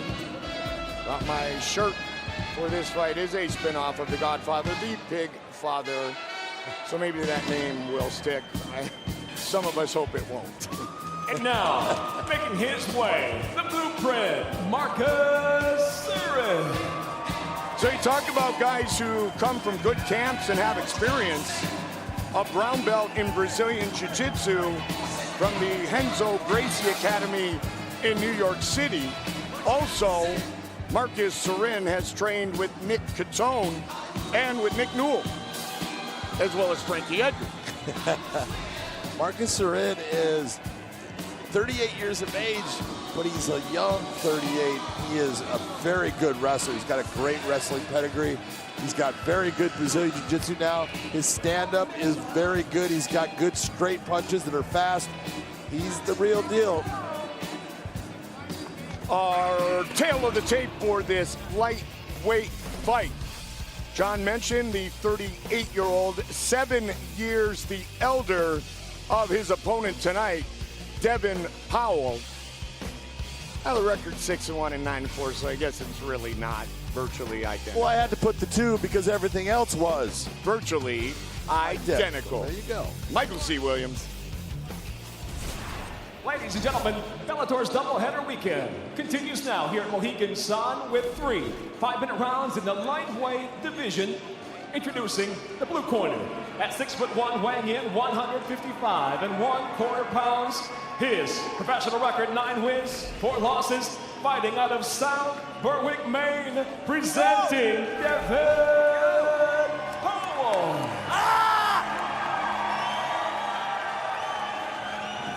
And across the cage, his adversary, fighting out of the red corner, at 6 foot, weighing in 155 pounds, even as a professional. 6 victories, just 1 defeat. Fighting out of Spring Valley, New York, Marcus, the Blueprint Surin. And referee in charge, Kevin MacDonald. Kevin MacDonald, our referee for this lightweight fight. Devin Powell making his Bellator debut. Marcus Surin looking for his 3rd Bellator victory. Ready to fight, Jeff? Let's go. Here we go. Red gloves for Marcus Surin, blue gloves for Devin Powell, who feels he has the stand-up advantage in this fight. Well, the first loss by anyone to Marcus Surin was against Ryan Quinn, fights out of AT&T, and that is the best opponent he's ever faced up to this point with Devin Powell. So this is a big fight for Marcus Surin. This is stepping up. This is a guy with a lot of experience against a lot of good fighters. Talk about the fact that he trains MMA with Frankie Edgar. Also, still going for that reverse. Nice job by Devin Powell. Yes. Showing a lot of experience there. Did not stop, did not quit on that. Got himself to a position where he can land shots. That's the maturity of a very good and experienced fighter. Against the Division I wrestler from Clarion University, was the captain his senior year. Teammates included Frankie Edgar and Bellator veteran Rad Martinez. Nice elbow. Listens to his corner well. Nice elbow if you're Marcus Surin, and it was a horrible one if you're Devin Powell. That one hurt. Nice takedown by Marcus. Right in the mouth. There's that wrestling, John. Just needs to be smart. There you go. You see how he was anticipating that movement of Devin Powell and just waited, let that movement, flowed with it. That's how he got that and maintained that mount position. Right now, Devin's just working his legs, trying to get himself back to a half guard, which he just attained. And he gets it to full guard. Got a butterfly in there. Look at you, baby. Thank you, partner. And Marcus says, all right, I'll stand up. And that right there is telling you, there's all kinds of levels of guys on the ground, and Marcus is very good on the ground. He's got good wrestling, like we talked about. He's a brown belt from Renzo Gracie, so you know it's legit. But he's feeling things from a guy who, on the ground, just does things a little bit different, and he can't get that feel down right, and he's giving him problems, and that's why he's back and confident. Devin Powell, a black belt in Brazilian Jiu-Jitsu. And as I mentioned, trains with Joe Lozon. And so he's got a ton of skill with his grappling game. You see the efficiency of Devin Powell when he gets taken down, moves it to half guard, right in to full guard. Now's the time if you're Marcus Surin, land those big shots. Start to slow this guy down, start to make that movement. Nice job by Devin Powell. Neither of these fighters have been stopped in their career. Leg, but he's got to be careful with the choke. Could this be a first? It is tight with that grip. I'm telling you, that is a tight choke right now. He needs to be careful.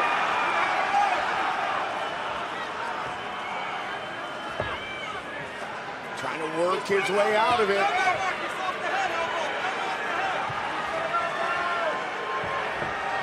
Looking to become the first. Wow, he got free of it. Nice job by Marcus Surin to survive that. Kept his composure, very calm.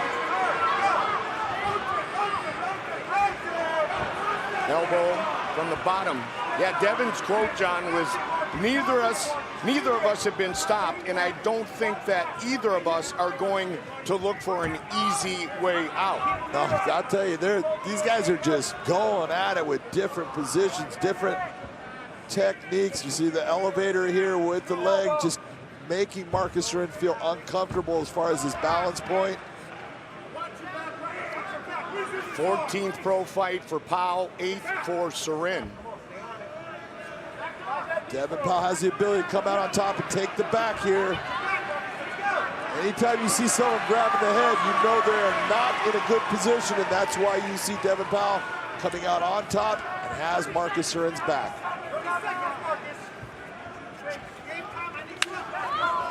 Devin Powell imposing his will. Big elbow. Round two. Another big elbow. Kick blocked. This is when you see a fighter like Devin Powell who's had that experience. When he has someone pressed into the cage, he's got that space is crushed. He doesn't try to punch. He's throwing elbows. That's smart. Stop. Good round. Very good.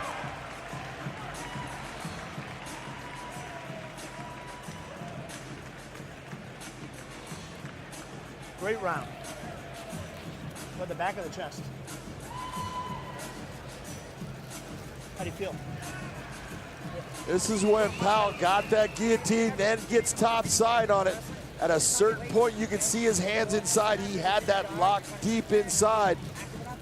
Marcus Surin putting up with a lot of pressure and gets himself to where he can get a little space and gets this escape out of it right there with that hip movement. Now he's out, and he comes out on top. Really impressive defense and movement. This is the elbows I was talking about when that space was crushed. Yeah. Doesn't try to really punch, goes after the elbow strikes. Beautiful strike across. Seconds out, please. Seconds out. Don't change anything. Smart fighting by Devin Powell. So talk to me about the scorecard after 2. You know, a lot of great techniques by both guys, but the guy who landed the better strikes and had that close submission attempt at one point, that's Devin Powell, and he wins that round 10-9. Third and final round. Red gloves for Mark, sorry. Second of 3 rounds, that's okay.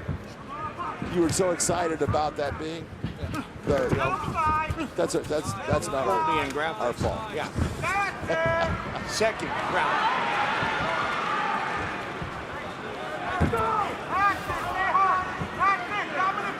Look at this. Yeah, he should have come off to the side instead of going to that mount. Now he's trying to go to the side, but he's already lost it. He had that arm triangle choke, a head and arm choke, however you want to look at it, it's the same thing.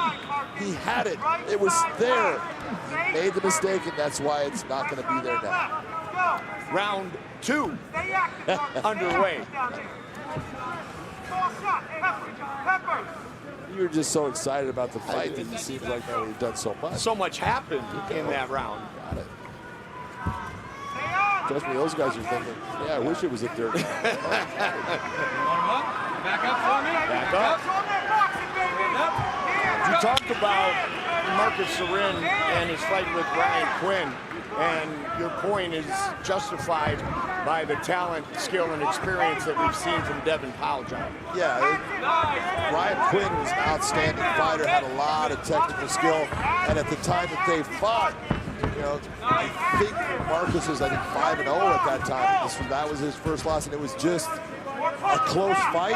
Not, you know, it wasn't, you know, Marcus didn't have his moments. It was just the knowledge and experience of Ryan Quinn that got the best of him in certain situations. And it was going to be a question today with someone like Devin Powell. How much had Marcus learned to stay out of some of those positions, stay out of those situations, or to actually turn them around and make them offensive? We're seeing it tonight. And he has come back and won his last 2 fights since that experience in his Bellator debut against Ryan Quinn. Devin Powell setting up an omoplata. You saw Marcus stop it. Now he's in what we would look at as almost a triangle situation. It's not at this point. We're talking just scissor legs on with a high guard. Spinning his way through, nice defense.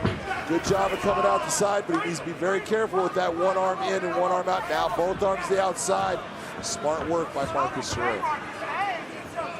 A lot of kinetic chess going on in this battle.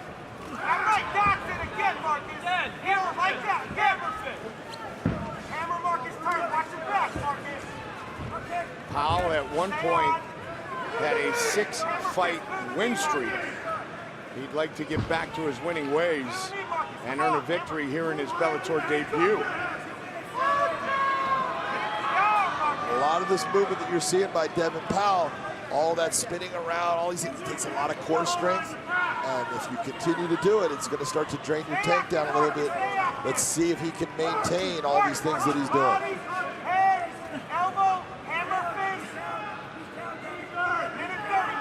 Devin Powell came to martial arts after high school with a background of playing in a band with his buddies. Had no experience in combat sports. He's come a long way since. Devin Powell landed a couple. I was calling, he's going to go for an inverted triangle here. He landed a couple of big hammer fists from that position.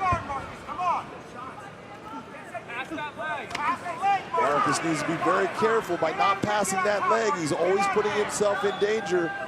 Right now, Devin Powell is utilizing his leg with his arm to hold that head in position.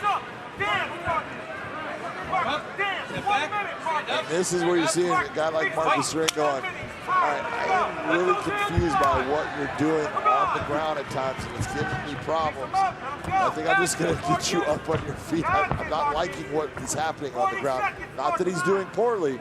It's just a strange, different style that he's having some problems handling. Marcus talked about the experience of Devin Powell. Good kick to the body by Powell. Powell looking good here at the end of round 2.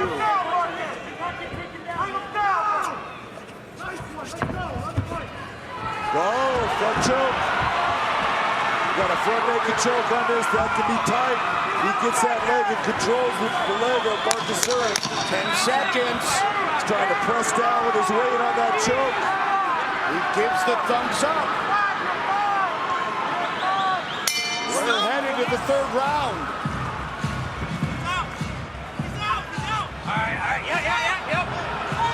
He's out. And it is over. He's fighting the referee. Good call. Devin Powell, the first to stop Marcus Surin. I told you that front naked choke works. I love that choke. The only difference is it's hard to get that same pressure because you can't push the neck in the same way. So there's always a little bit. It takes longer for it to work, but it does work. John, he gave the thumbs up, and that just a second or two later, he was out cold. Uh-huh. I love when guys give I've had guys give thumbs up, and I've watched them go to sleep with that thumb in the air. Right here, you see it's locked just like a rear naked choke, but it's to the front. Now the difference is Devin Powell, with what Surin did, it almost turned sideways, and that's why you see him dropping his right shoulder down, trying to create. This is where you know it's tight, and he's having a problem. The round goes off. Look at his movement. He's not completely out, but he's unable to fight at that moment. Look at him grabbing. And this is when you have a fighter who's grabbing a referee with pants on. It's kind of telling you that there's nobody home. A very excited Devin Powell, and justifiably so, as he stops Marcus Surin in the final seconds of the round. Well, that is definitely the final second. Yes, indeed. Michael C.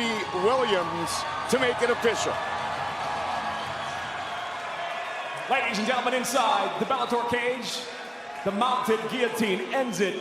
Official time, 5 minutes of round number 2. The winner by technical submission, Devin Powell. Congratulations to the black belt in Brazilian Jiu-Jitsu, Devin Powell, at 5 minutes of round number 2. What's up, guys? It's not live though, right? Don't forget, it is a big night right here exclusively on Dazn. From Baby Slice to Nick Newell, Mix to Chapman, Syed Awad trying to get back to his winning ways against Semtex, and then the rematch. One of the most highly anticipated rematches in mixed martial arts history. The winner keeps or takes the belt back. They become the winner of the welterweight World Grand Prix and will get a big, fat check.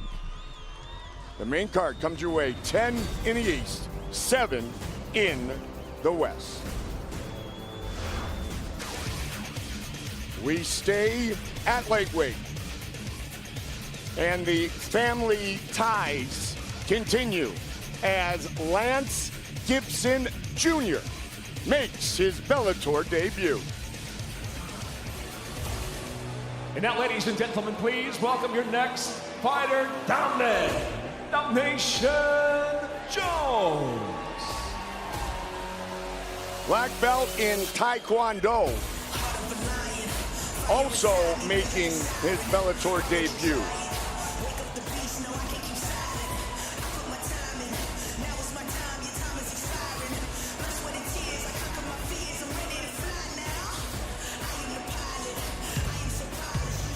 And now please welcome his opponent, fearless Lance Gibson Jr. Lance Gibson Jr., yes, that is correct, Lance Gibson's son.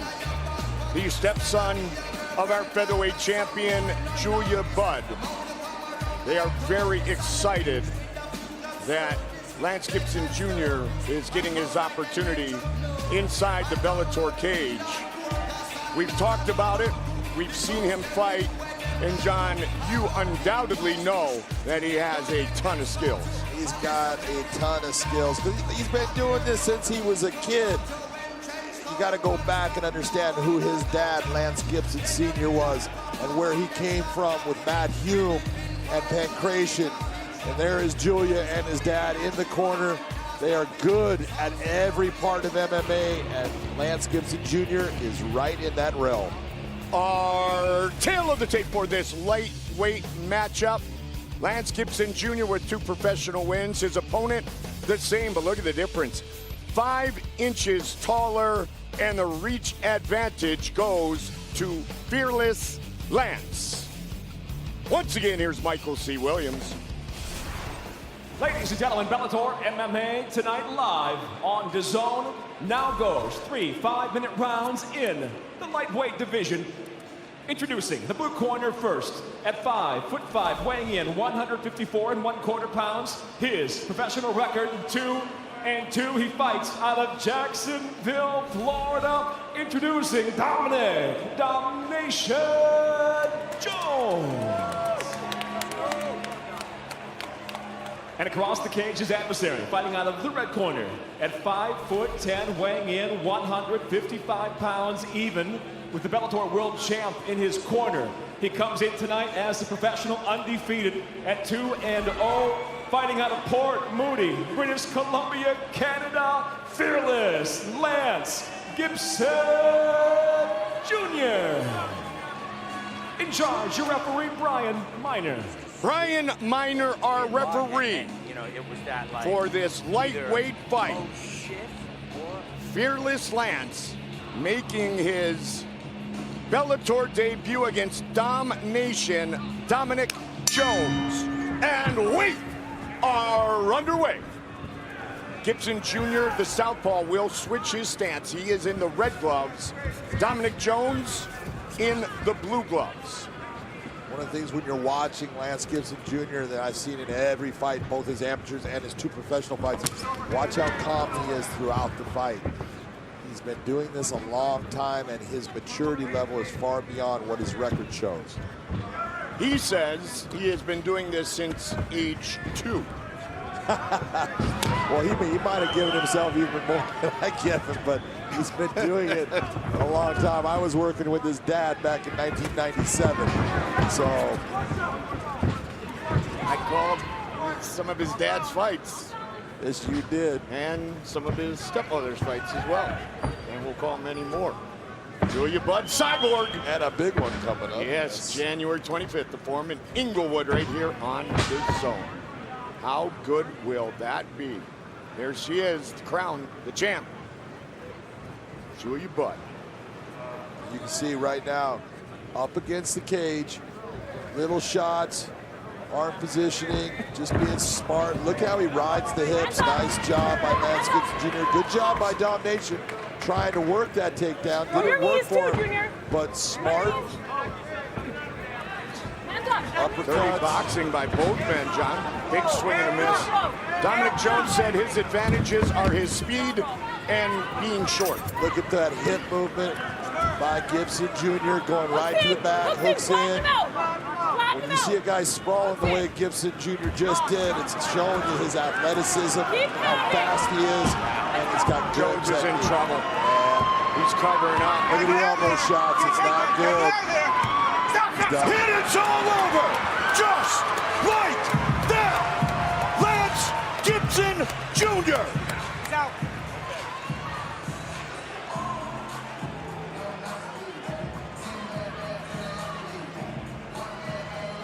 That is the way to make your Bellator debut. That is called a statement. That is indeed called a statement.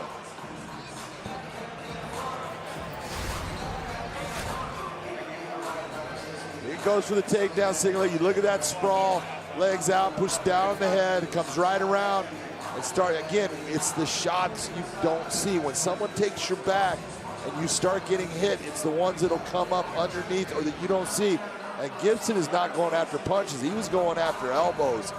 Elbows are hard. You see, he just pounds him down. And a good stop by Brian Miner. And there is Julia Budd, the inaugural featherweight champion. Almost like she expected it that way. Absolutely. There's a crowd papa right there, Lance Sr. Talking to Lance Gibson Jr. in the past, too. He is a very, very polite and nice young man. Lance Gibson Jr. moves to 3-0 as a professional, wins quickly in his Bellator debut. His stepmom 7-0 inside the Bellator cage.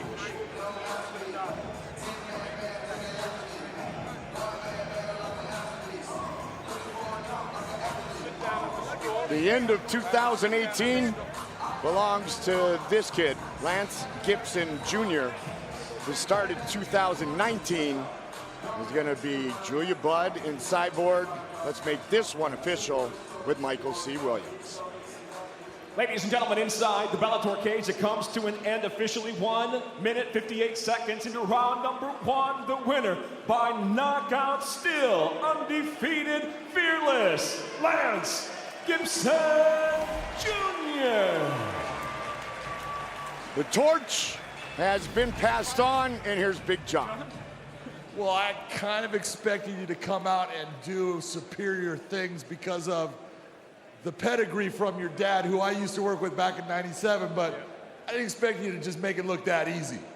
You know, I've been training since I was 2 years old. My father, he was MMA veteran. We got Julia Budd, 4-time featherweight world champion. It was only my time soon.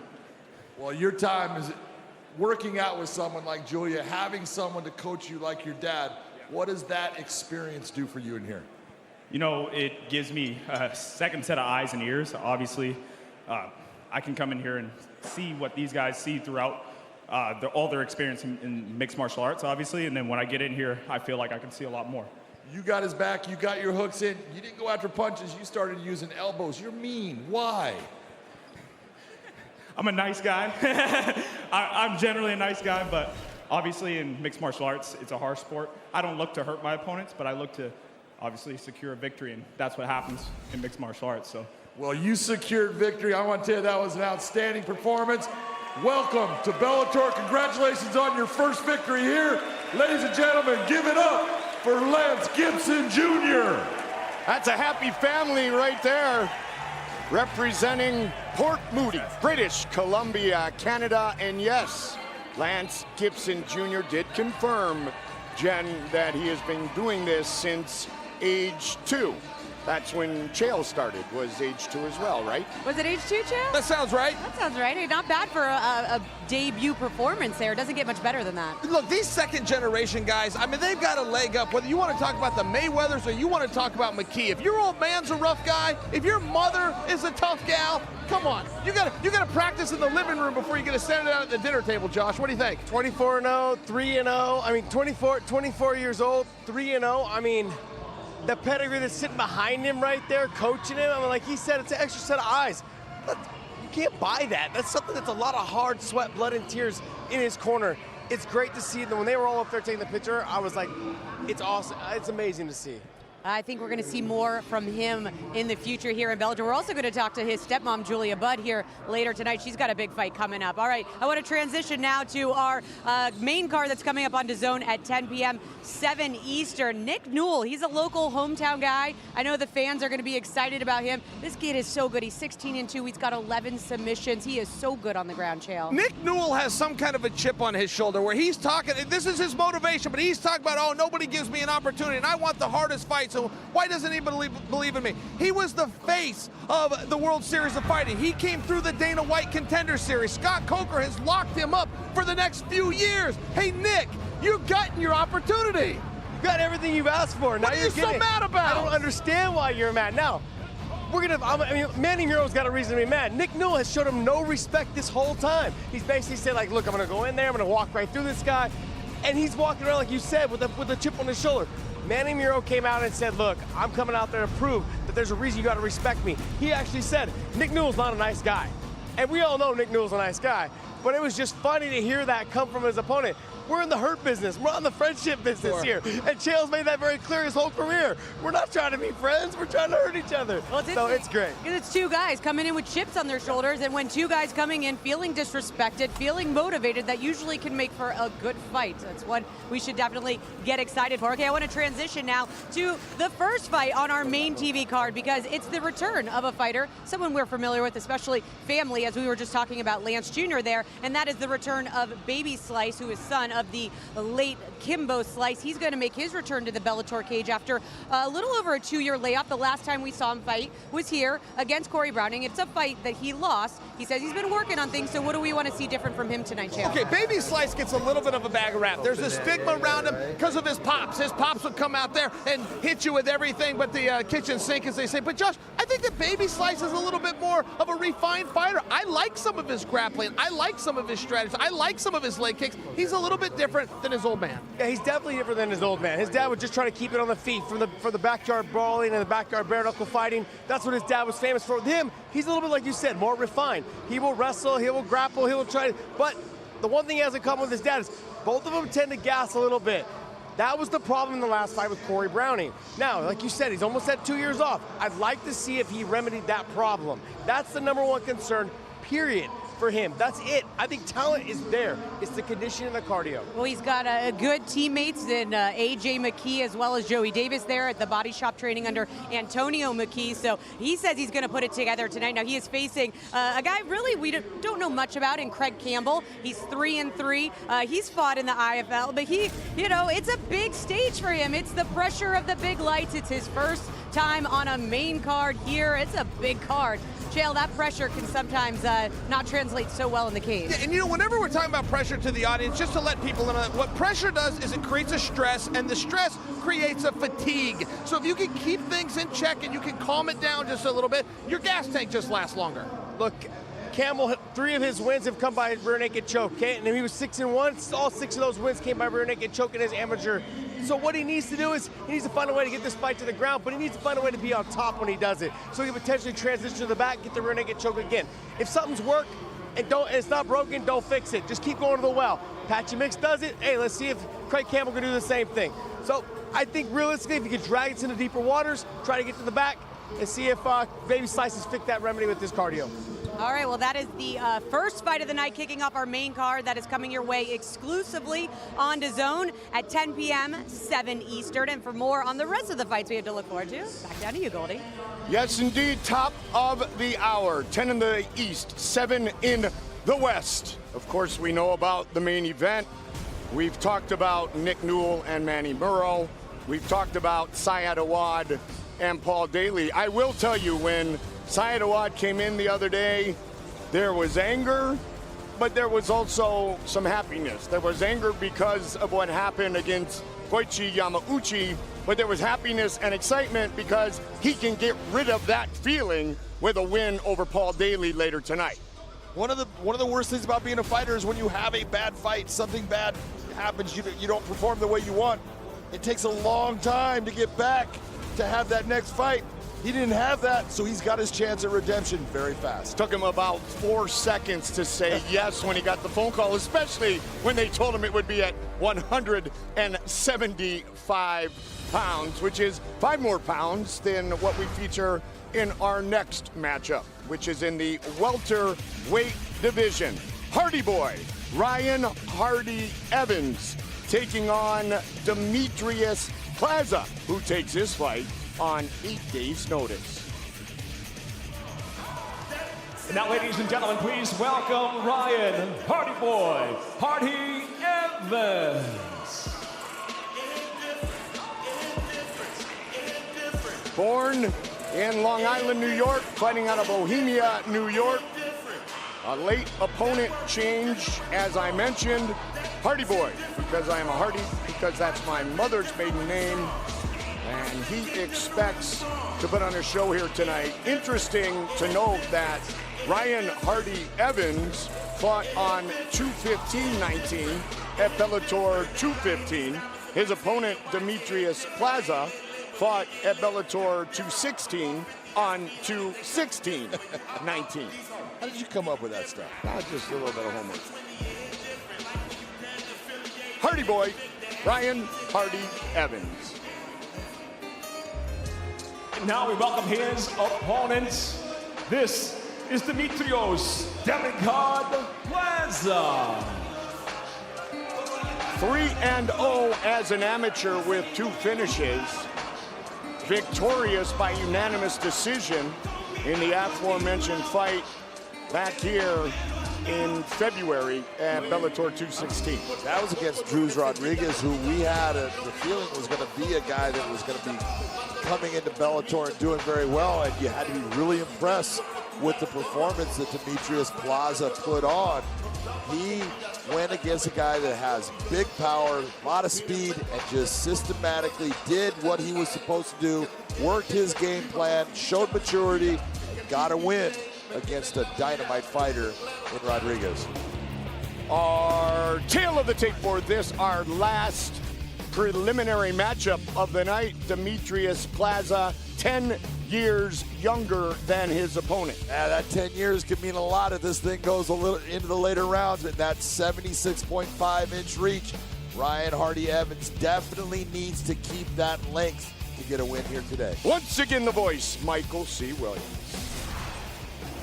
Ladies and gentlemen, here at Bellator 232, we conclude the prelims now with 3 5-minute rounds in the welterweight division. Introducing first, the blue corner. At 6 foot, weighing in 170 pounds even, his professional record 0-1. He fights out of Bohemia by way of Gordon Heights, New York, Ryan Hardy Boy Hardy Evans. And across the cage, his adversary out of the red corner at 5'8", weighing in 170.5 pounds. As a professional, he stands at 1-0 from Wappinger Falls, New York, presenting Demetrios Demigod Plaza. In charge of the action, your referee, Todd Anderson. Todd Anderson, our referee for this final prelim. Here on Dazn, top of the hour, the main card gets underway. Evans and Plaza fighting for the second time inside the Bellator cage. Red gloves for Demetrius Plaza, taking this fight on 8 days' notice. Hardy Boy in the blue gloves.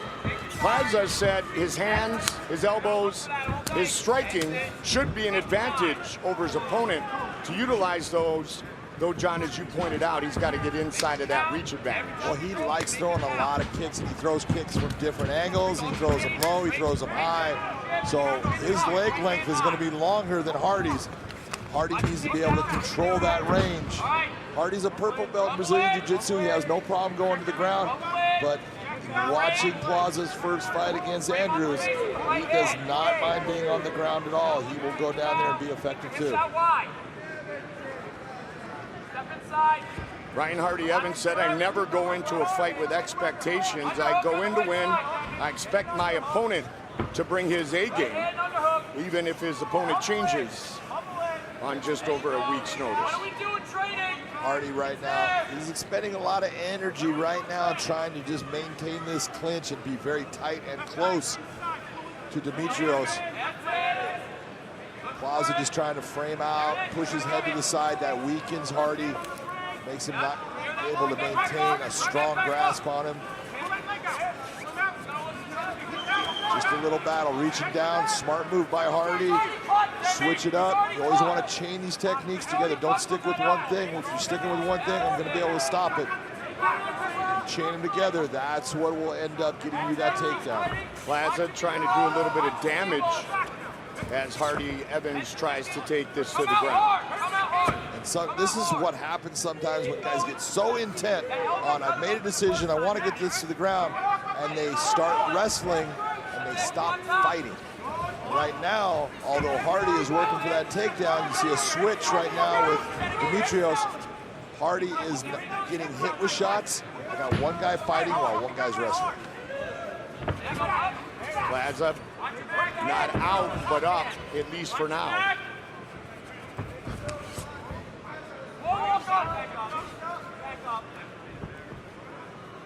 Really working for the takedown. Working hard, spending a lot of energy. So the question is, if he gets it there, what's he going to do with it? Well, Ryan Hardy Evans gets his takedown, has those legs laced. At least he did for a moment. You're right, he did, and it went away fast as he tried to come forward. And it's simple to watch somebody do that and think, oh, I can replicate that action. That's what makes guys like Nurmagomedov so good, is he's so good at that. He has perfected the ability to lace that leg and to slide forward while maintaining the position of those legs up in the air, which means you're not getting yourself off of the ground. Don't grab that cage. Watch out. Attempt. Doesn't have control of the head, so that's why it's not working.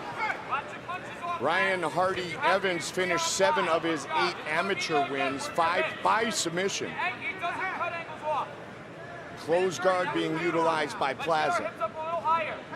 Plaza went after that arm bar. The biggest problem was his legs were not in the proper position to create the pressure that he needed in making that arm be segregated from the body, moving into a position where it's his whole body against that one arm. But he's there, now that he's got see that head being separated, that creates a problem. Just got the head free, now it's back where he has it. That elbow is free, so that arm bar is not good anymore. He's just holding on to the hand. But you like that he's active from his back. I love the fact switching things up. This is what, if you were on your back, I expect to see out of you. If you telling me, hey, I'm a guy, I'm going to try to win this fight. I'm not going to sit down here and take what happens. I'm going to make things happen. You've talked about that, partner, many times. Even if you're on your back, stay active. Try to be offensive. And that's exactly what we're seeing here in round 1 from Demetrius Plaza. And you've watched all this action, everything that's happened, and now Ryan Hardy, now that he's got a good position, he's in half guard, what's he doing? Laying down, trying to slow the fight down, but he's not fighting. So he's going to look back and go, well, I was on top. I don't care, you lost that round. You hear the corner say he's getting tired. And John, you talked about the fact that Ryan Hardy Evans had to work very, very hard to get the takedown, and then it was Plaza who was busy from the bottom. Well, you know, we talk, Mike, and you can see right now is we're talking, I always go and I look at that diaphragm, watch that diaphragm move with the fighter, and that tells you a lot about how hard did they finish that round. Because you can have a guy that he's doing okay, but you make him work towards the last minute or 30 seconds of that round to the point where his heart rate is getting elevated higher and higher. Now you push to that point where he comes to that corner, his diaphragm's working very hard to move air through his body. So he's going to come out in that second round and he's going to have an elevated heart rate compared to what he would like to have.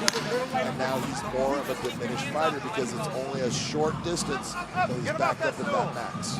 Demetrios Demigod Plaza hoping to move to 2-0 inside the Bellator cage. Short notice for this fight, but so far so good. As we begin round number 2.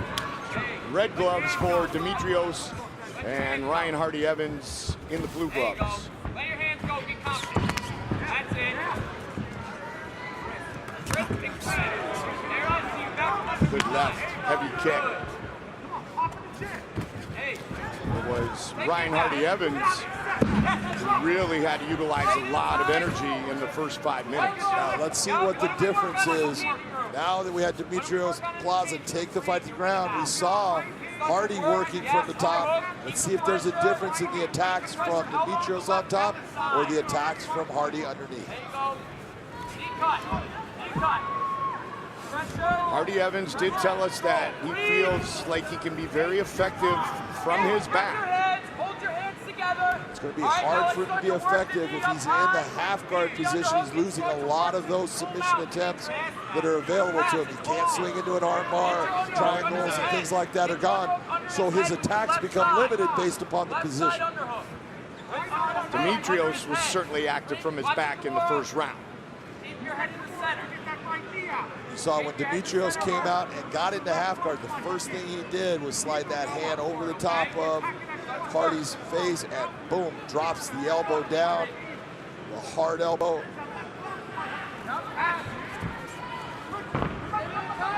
Stay north-south, come on, armbar. Knee in his stomach, left knee in his stomach. Looking for the armbar here by Ryan Hardy. Does not have it set.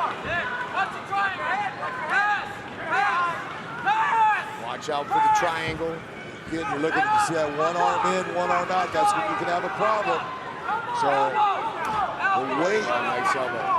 the weight of Hardy right now is pinching down on that arm, keeping it in that position.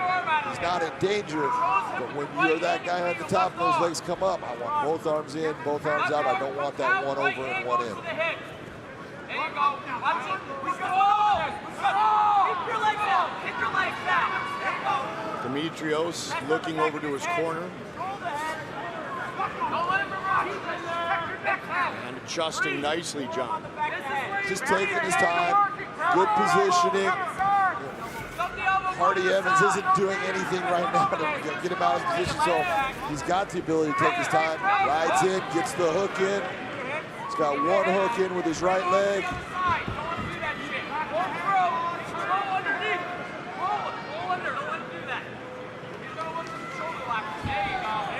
Now he's got both hooks in with the back. Very patient, as you just said. Yeah, just very controlled, very mature in his movements. For a guy that's only got one pro fight, he doesn't overextend a lot. He doesn't make big moves. He just lets things flow. Very systematic. 3 amateur fights, 1 pro fight, combined record of 4-0. Hardy Evans now trying to work from top position. Twining the leg, doesn't have anything, has to be careful where he's at. Now he's in a position. He can go for that heel hook. He's got to extend his hips out and get that leg straighter. Hardy Evans doing a good job of keeping him close.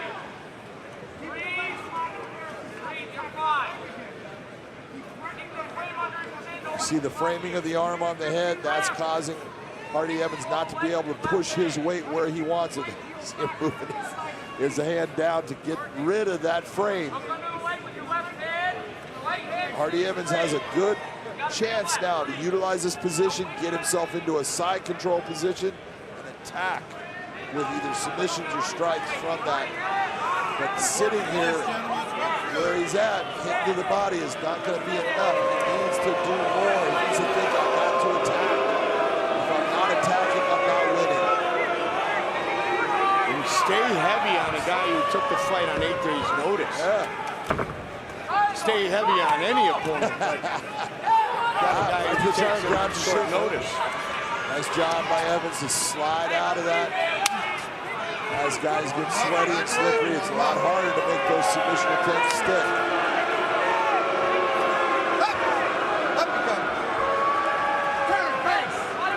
Final seconds of round number 2.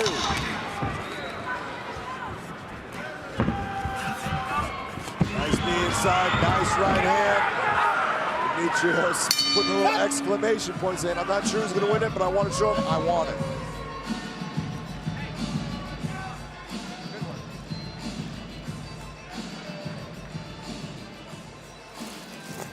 Good round.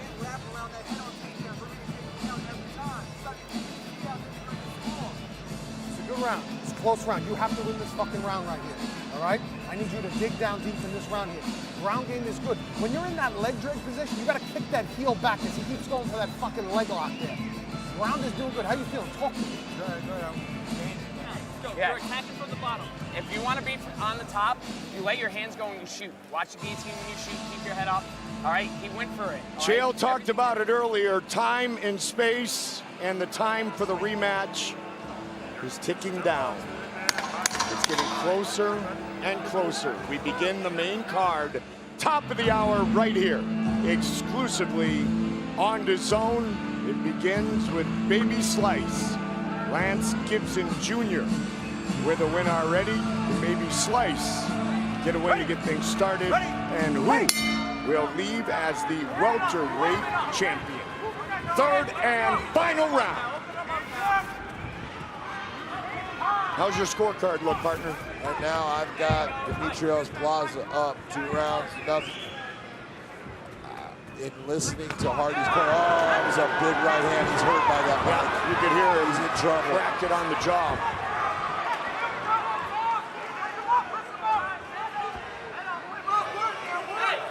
Good thing for him to get that clinch position to help him clear the cobwebs out. You get hit with a shot like that, it's like a buzz that just zings down your spine. You feel this thing. Everything kind of slows down for you. And when things slow down for you in that type of setting, that is not a good thing for you. So if you can get a hold of your opponent and make it to where they have to slow down, it's always going to help you.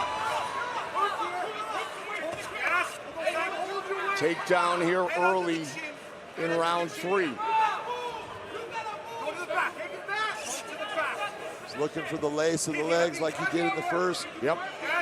And this is where, when you talk about that 8 days notice and taking a fight last minute, Dimitrios Plaza is starting to look a little bit tired, while Ryan Hardy Evans, who had a full camp, was prepared to fight somebody else, but all that conditioning now, it's starting to come into effect.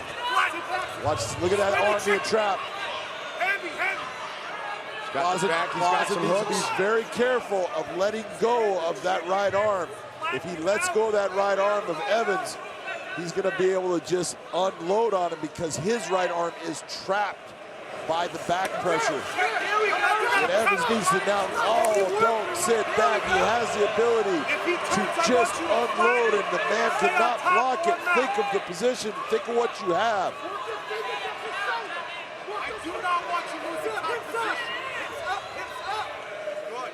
So you gotta let him off the hook. Well, his arm is still trapped. Look where his arm is at, behind his back. He's got a lot of problems with that arm in that position. He cannot get it free. And so he's trying to defend a choke. If Evans can get it set up, he's defending it with one arm instead of 2.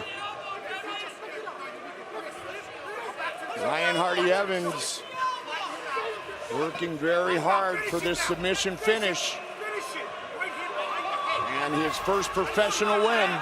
Just not putting things in the right place. Needs to think about what he has and what he needs to do. Plaza trying to fight through it. Now he's getting closer. This is a problem for Plaza. Hardy Evans is trying to steal this. Hit it all over! Ryan Hardy Evans submits Dimitrios Plaza in the 3rd round.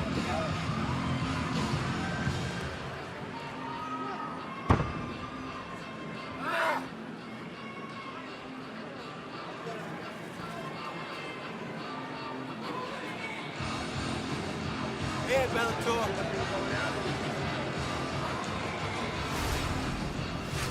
This whole thing was set up by the right arm of Dimitrios Plaza being trapped between his back and the body of Ryan Hardy Evans. You can see how it's pinned back and he cannot move it.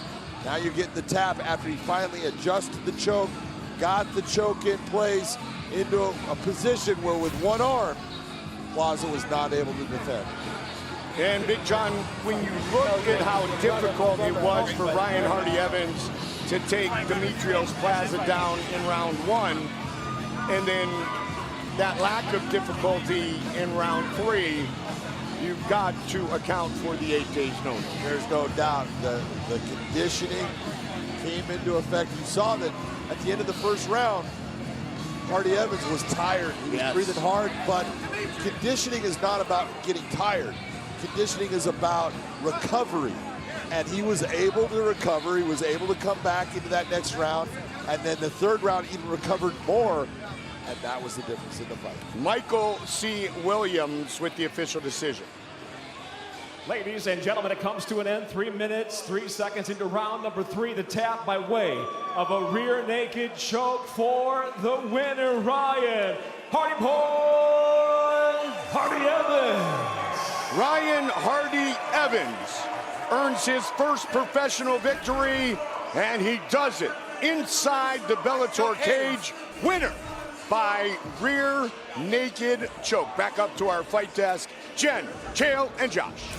Well, thanks, Goldie. In September of 2018, we kicked off Bellator MMA's Dazn partnership with the opening of the Welterweight World Grand Prix. It all started with 8, and now we are down to the final 2. And tonight, a champion will be crowned.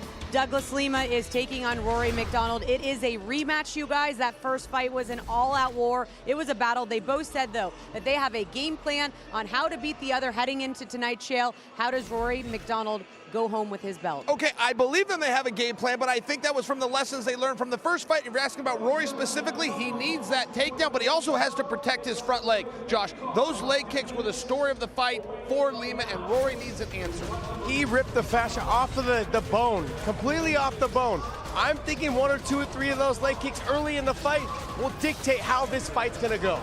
Let's talk about then Douglas Lima. Obviously, I would assume the plan attack would be to go after that front leg. What does he need to do, Josh, to win, to make sure that he can get his belt back tonight? He just needs to make sure he doesn't go there too early and too often. Like, he needs to make sure that he's setting it up and not just throwing it without setting it up. You want to know why? Because then it makes it easier for Rory MacDonald to get those takedowns. He talked about how Rory MacDonald was able to get 1 or 2 easy takedowns by catching the leg because he didn't set it up.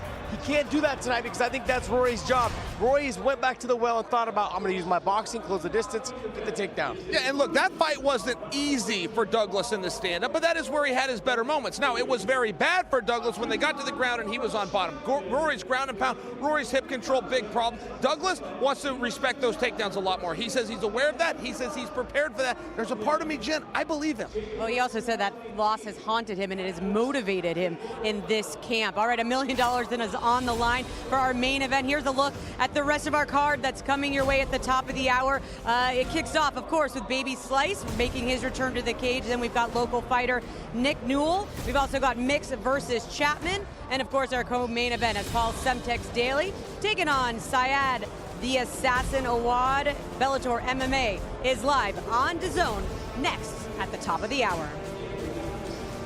You're watching Bellator MMA. Here we go!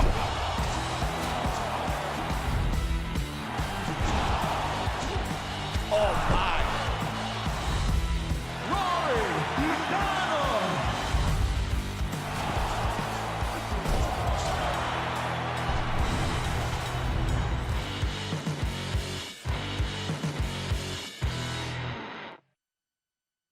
I cannot wait for this fight. MacDonald, Lima, here we go! Oh my. Took his leg out. You can see there's damage. Big elbows by Rory right there. They go the distance. Congratulations to Rory MacDonald. He leaves with the Bellator belt. Douglas, a year ago we were talking, and it was the beginning of the World Grand Prix. Mm-hmm. You said you were going to be in the final, and we said, who would you like to fight? And who did you say? This man. So are you happy? Yeah, I'm happy. Of course, I thought it would be the biggest fight, of the tournament. Like I said in the beginning, a rematch, of course, and for the belts. So, yeah, I'm excited. I'm happy. It's good. When we set up these chairs, we literally set them up so you guys would be facing each other. And the first thing you both did was kind of squeak them out this way. Is it tense at all? I mean, this is what you both do. Not really. Yeah. No, They really. both seem a little awkward, though, to be honest. Awkward? Yeah. I mean, our job is to fight, not to talk in front of a camera. Right. I honestly get more nervous in interviews than fights. Because I'm just bad at speaking. I don't speak too good in interviews. But Yes, you do. I'm getting a little better at it. But. That was a heavy fight. That was a heavy fight you guys had. How was it in the days and weeks after with the leg and your body? How did you feel? It was terrible. It was definitely the worst fight injury I ever had. I was in brutal pain for 2 months. Yeah, it was not a good experience. And you get to do it again. Yeah, well, I'm not going through that again. No. You might not get to choose that, man. Like, that's how fighting works. He wants to do that to you. Yeah, we'll see. Just want to win the fight. That's it.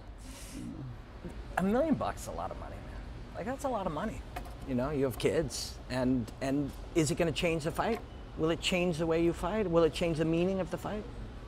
I don't think so. I'm not really focused on the bonus. I mean, I get paid pretty well, and I'm happy with my pay as it is. It's just kind of a cherry on top, and yeah, I mean, this is what we do. We're prize fighters, and I don't know.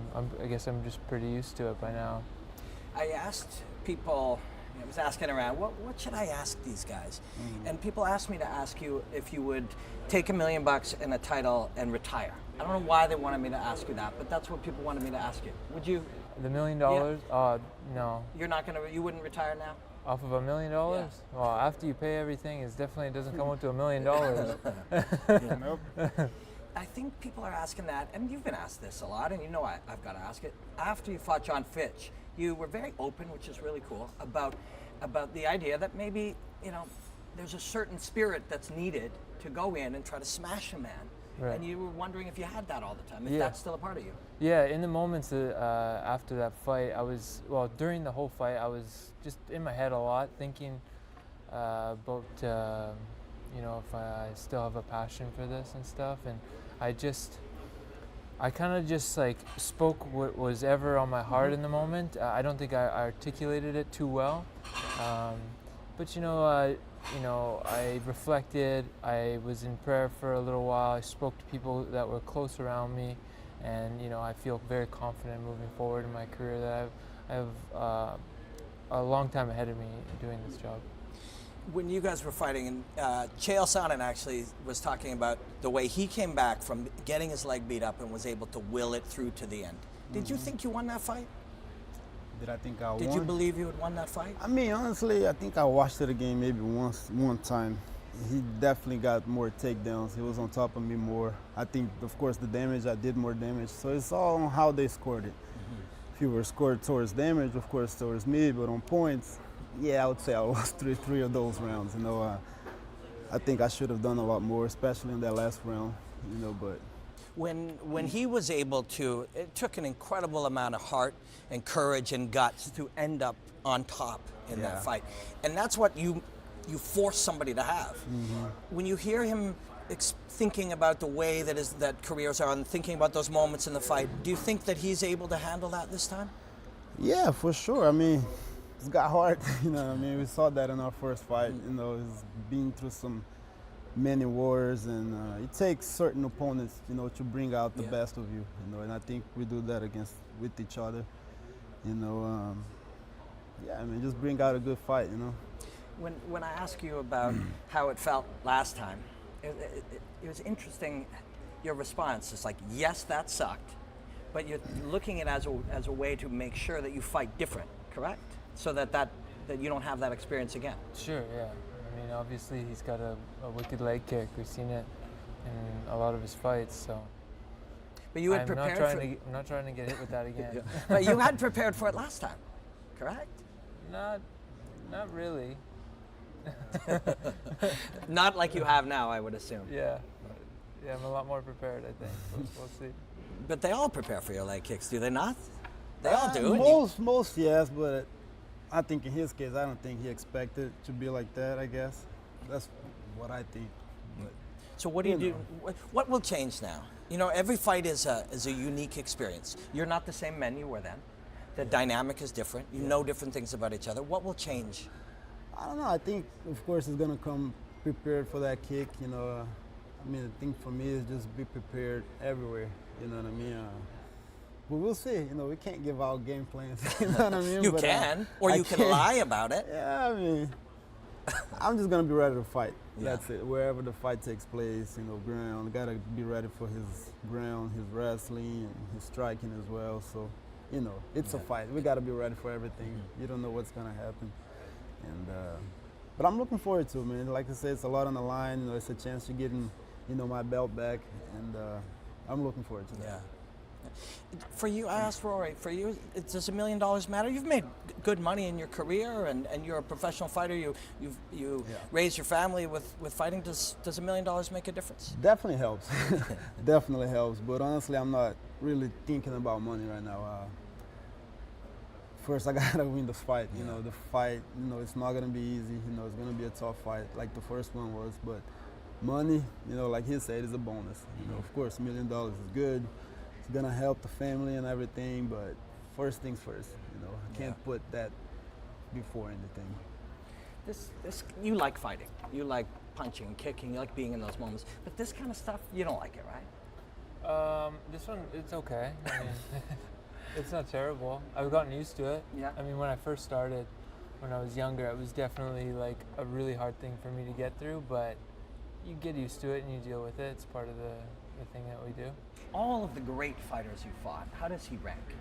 Oh, he's up there. I mean, he was one of the, probably in the top 3 of my hard fights, right? So, you know, I have that respect for him. And the chance to do it again, how does that, have you had a rematch, a meaningful rematch ever before? Sure, I fought Robbie Lawler twice. The first fight wasn't that hard. He did edge me out on a decision, but you know, whenever you have a competitive fight with somebody, you automatically have a rivalry. You know, I mean, we had a very hard fight, you know, and it meant a lot. There was a lot on the line, so it became like we were rivals now. I mean, it's just the way it is, especially in this tournament format that we weeded out the week, and we made it to the top of the, you know, the pack. We have that thing going on between us. I like Douglas, but we're competitors, and you know, we're competing at the highest level, and you know, I have that respect for him, that he's top dog. Who had the tougher path in the tournament between the two of you? I mean, different styles of fights. I think for me, every fight is tough. You know, I can't say that I had the toughest or he had the toughest opponent, but I don't know. I mean, he fought 2 decisions, you know, so 2 grueling fights. You know, my first fight was hard too. I mean, every fight is hard, but I can't tell you which one had the toughest. It doesn't. Those long fights, those are tough on your body and your mind. Those long, grueling 25-minute fights, are they not? Some. I mean, I didn't have too hard. Like, I didn't get too banged up in my last fights. I mean, I hurt myself more than I got hurt by other people. You know, in my last 2 fights. My 25-minute fight with him, that's a hard one. So it really depends how the fight goes. My fight with Gracie, it was like, I mean, I was fine. I was safe the whole time, you know. Why did we delay this fight? This fight? Yeah. Oh, because I just had my son, like about a month ago, and he was a month early.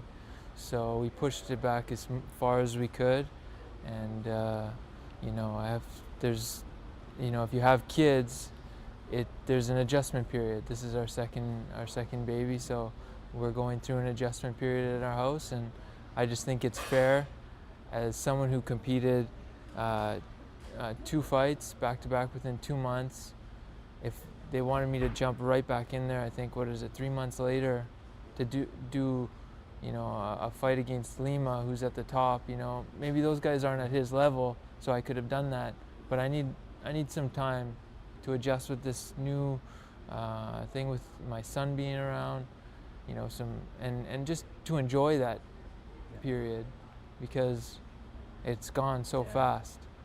And training camp, you're at the gym and you're going to bed, you know, like, you have no time with your family. So I just wasn't willing to sacrifice that.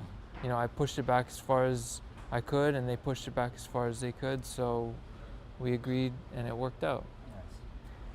I think I know the answer to both of these questions, but I'll ask you both. Who's going to win this fight?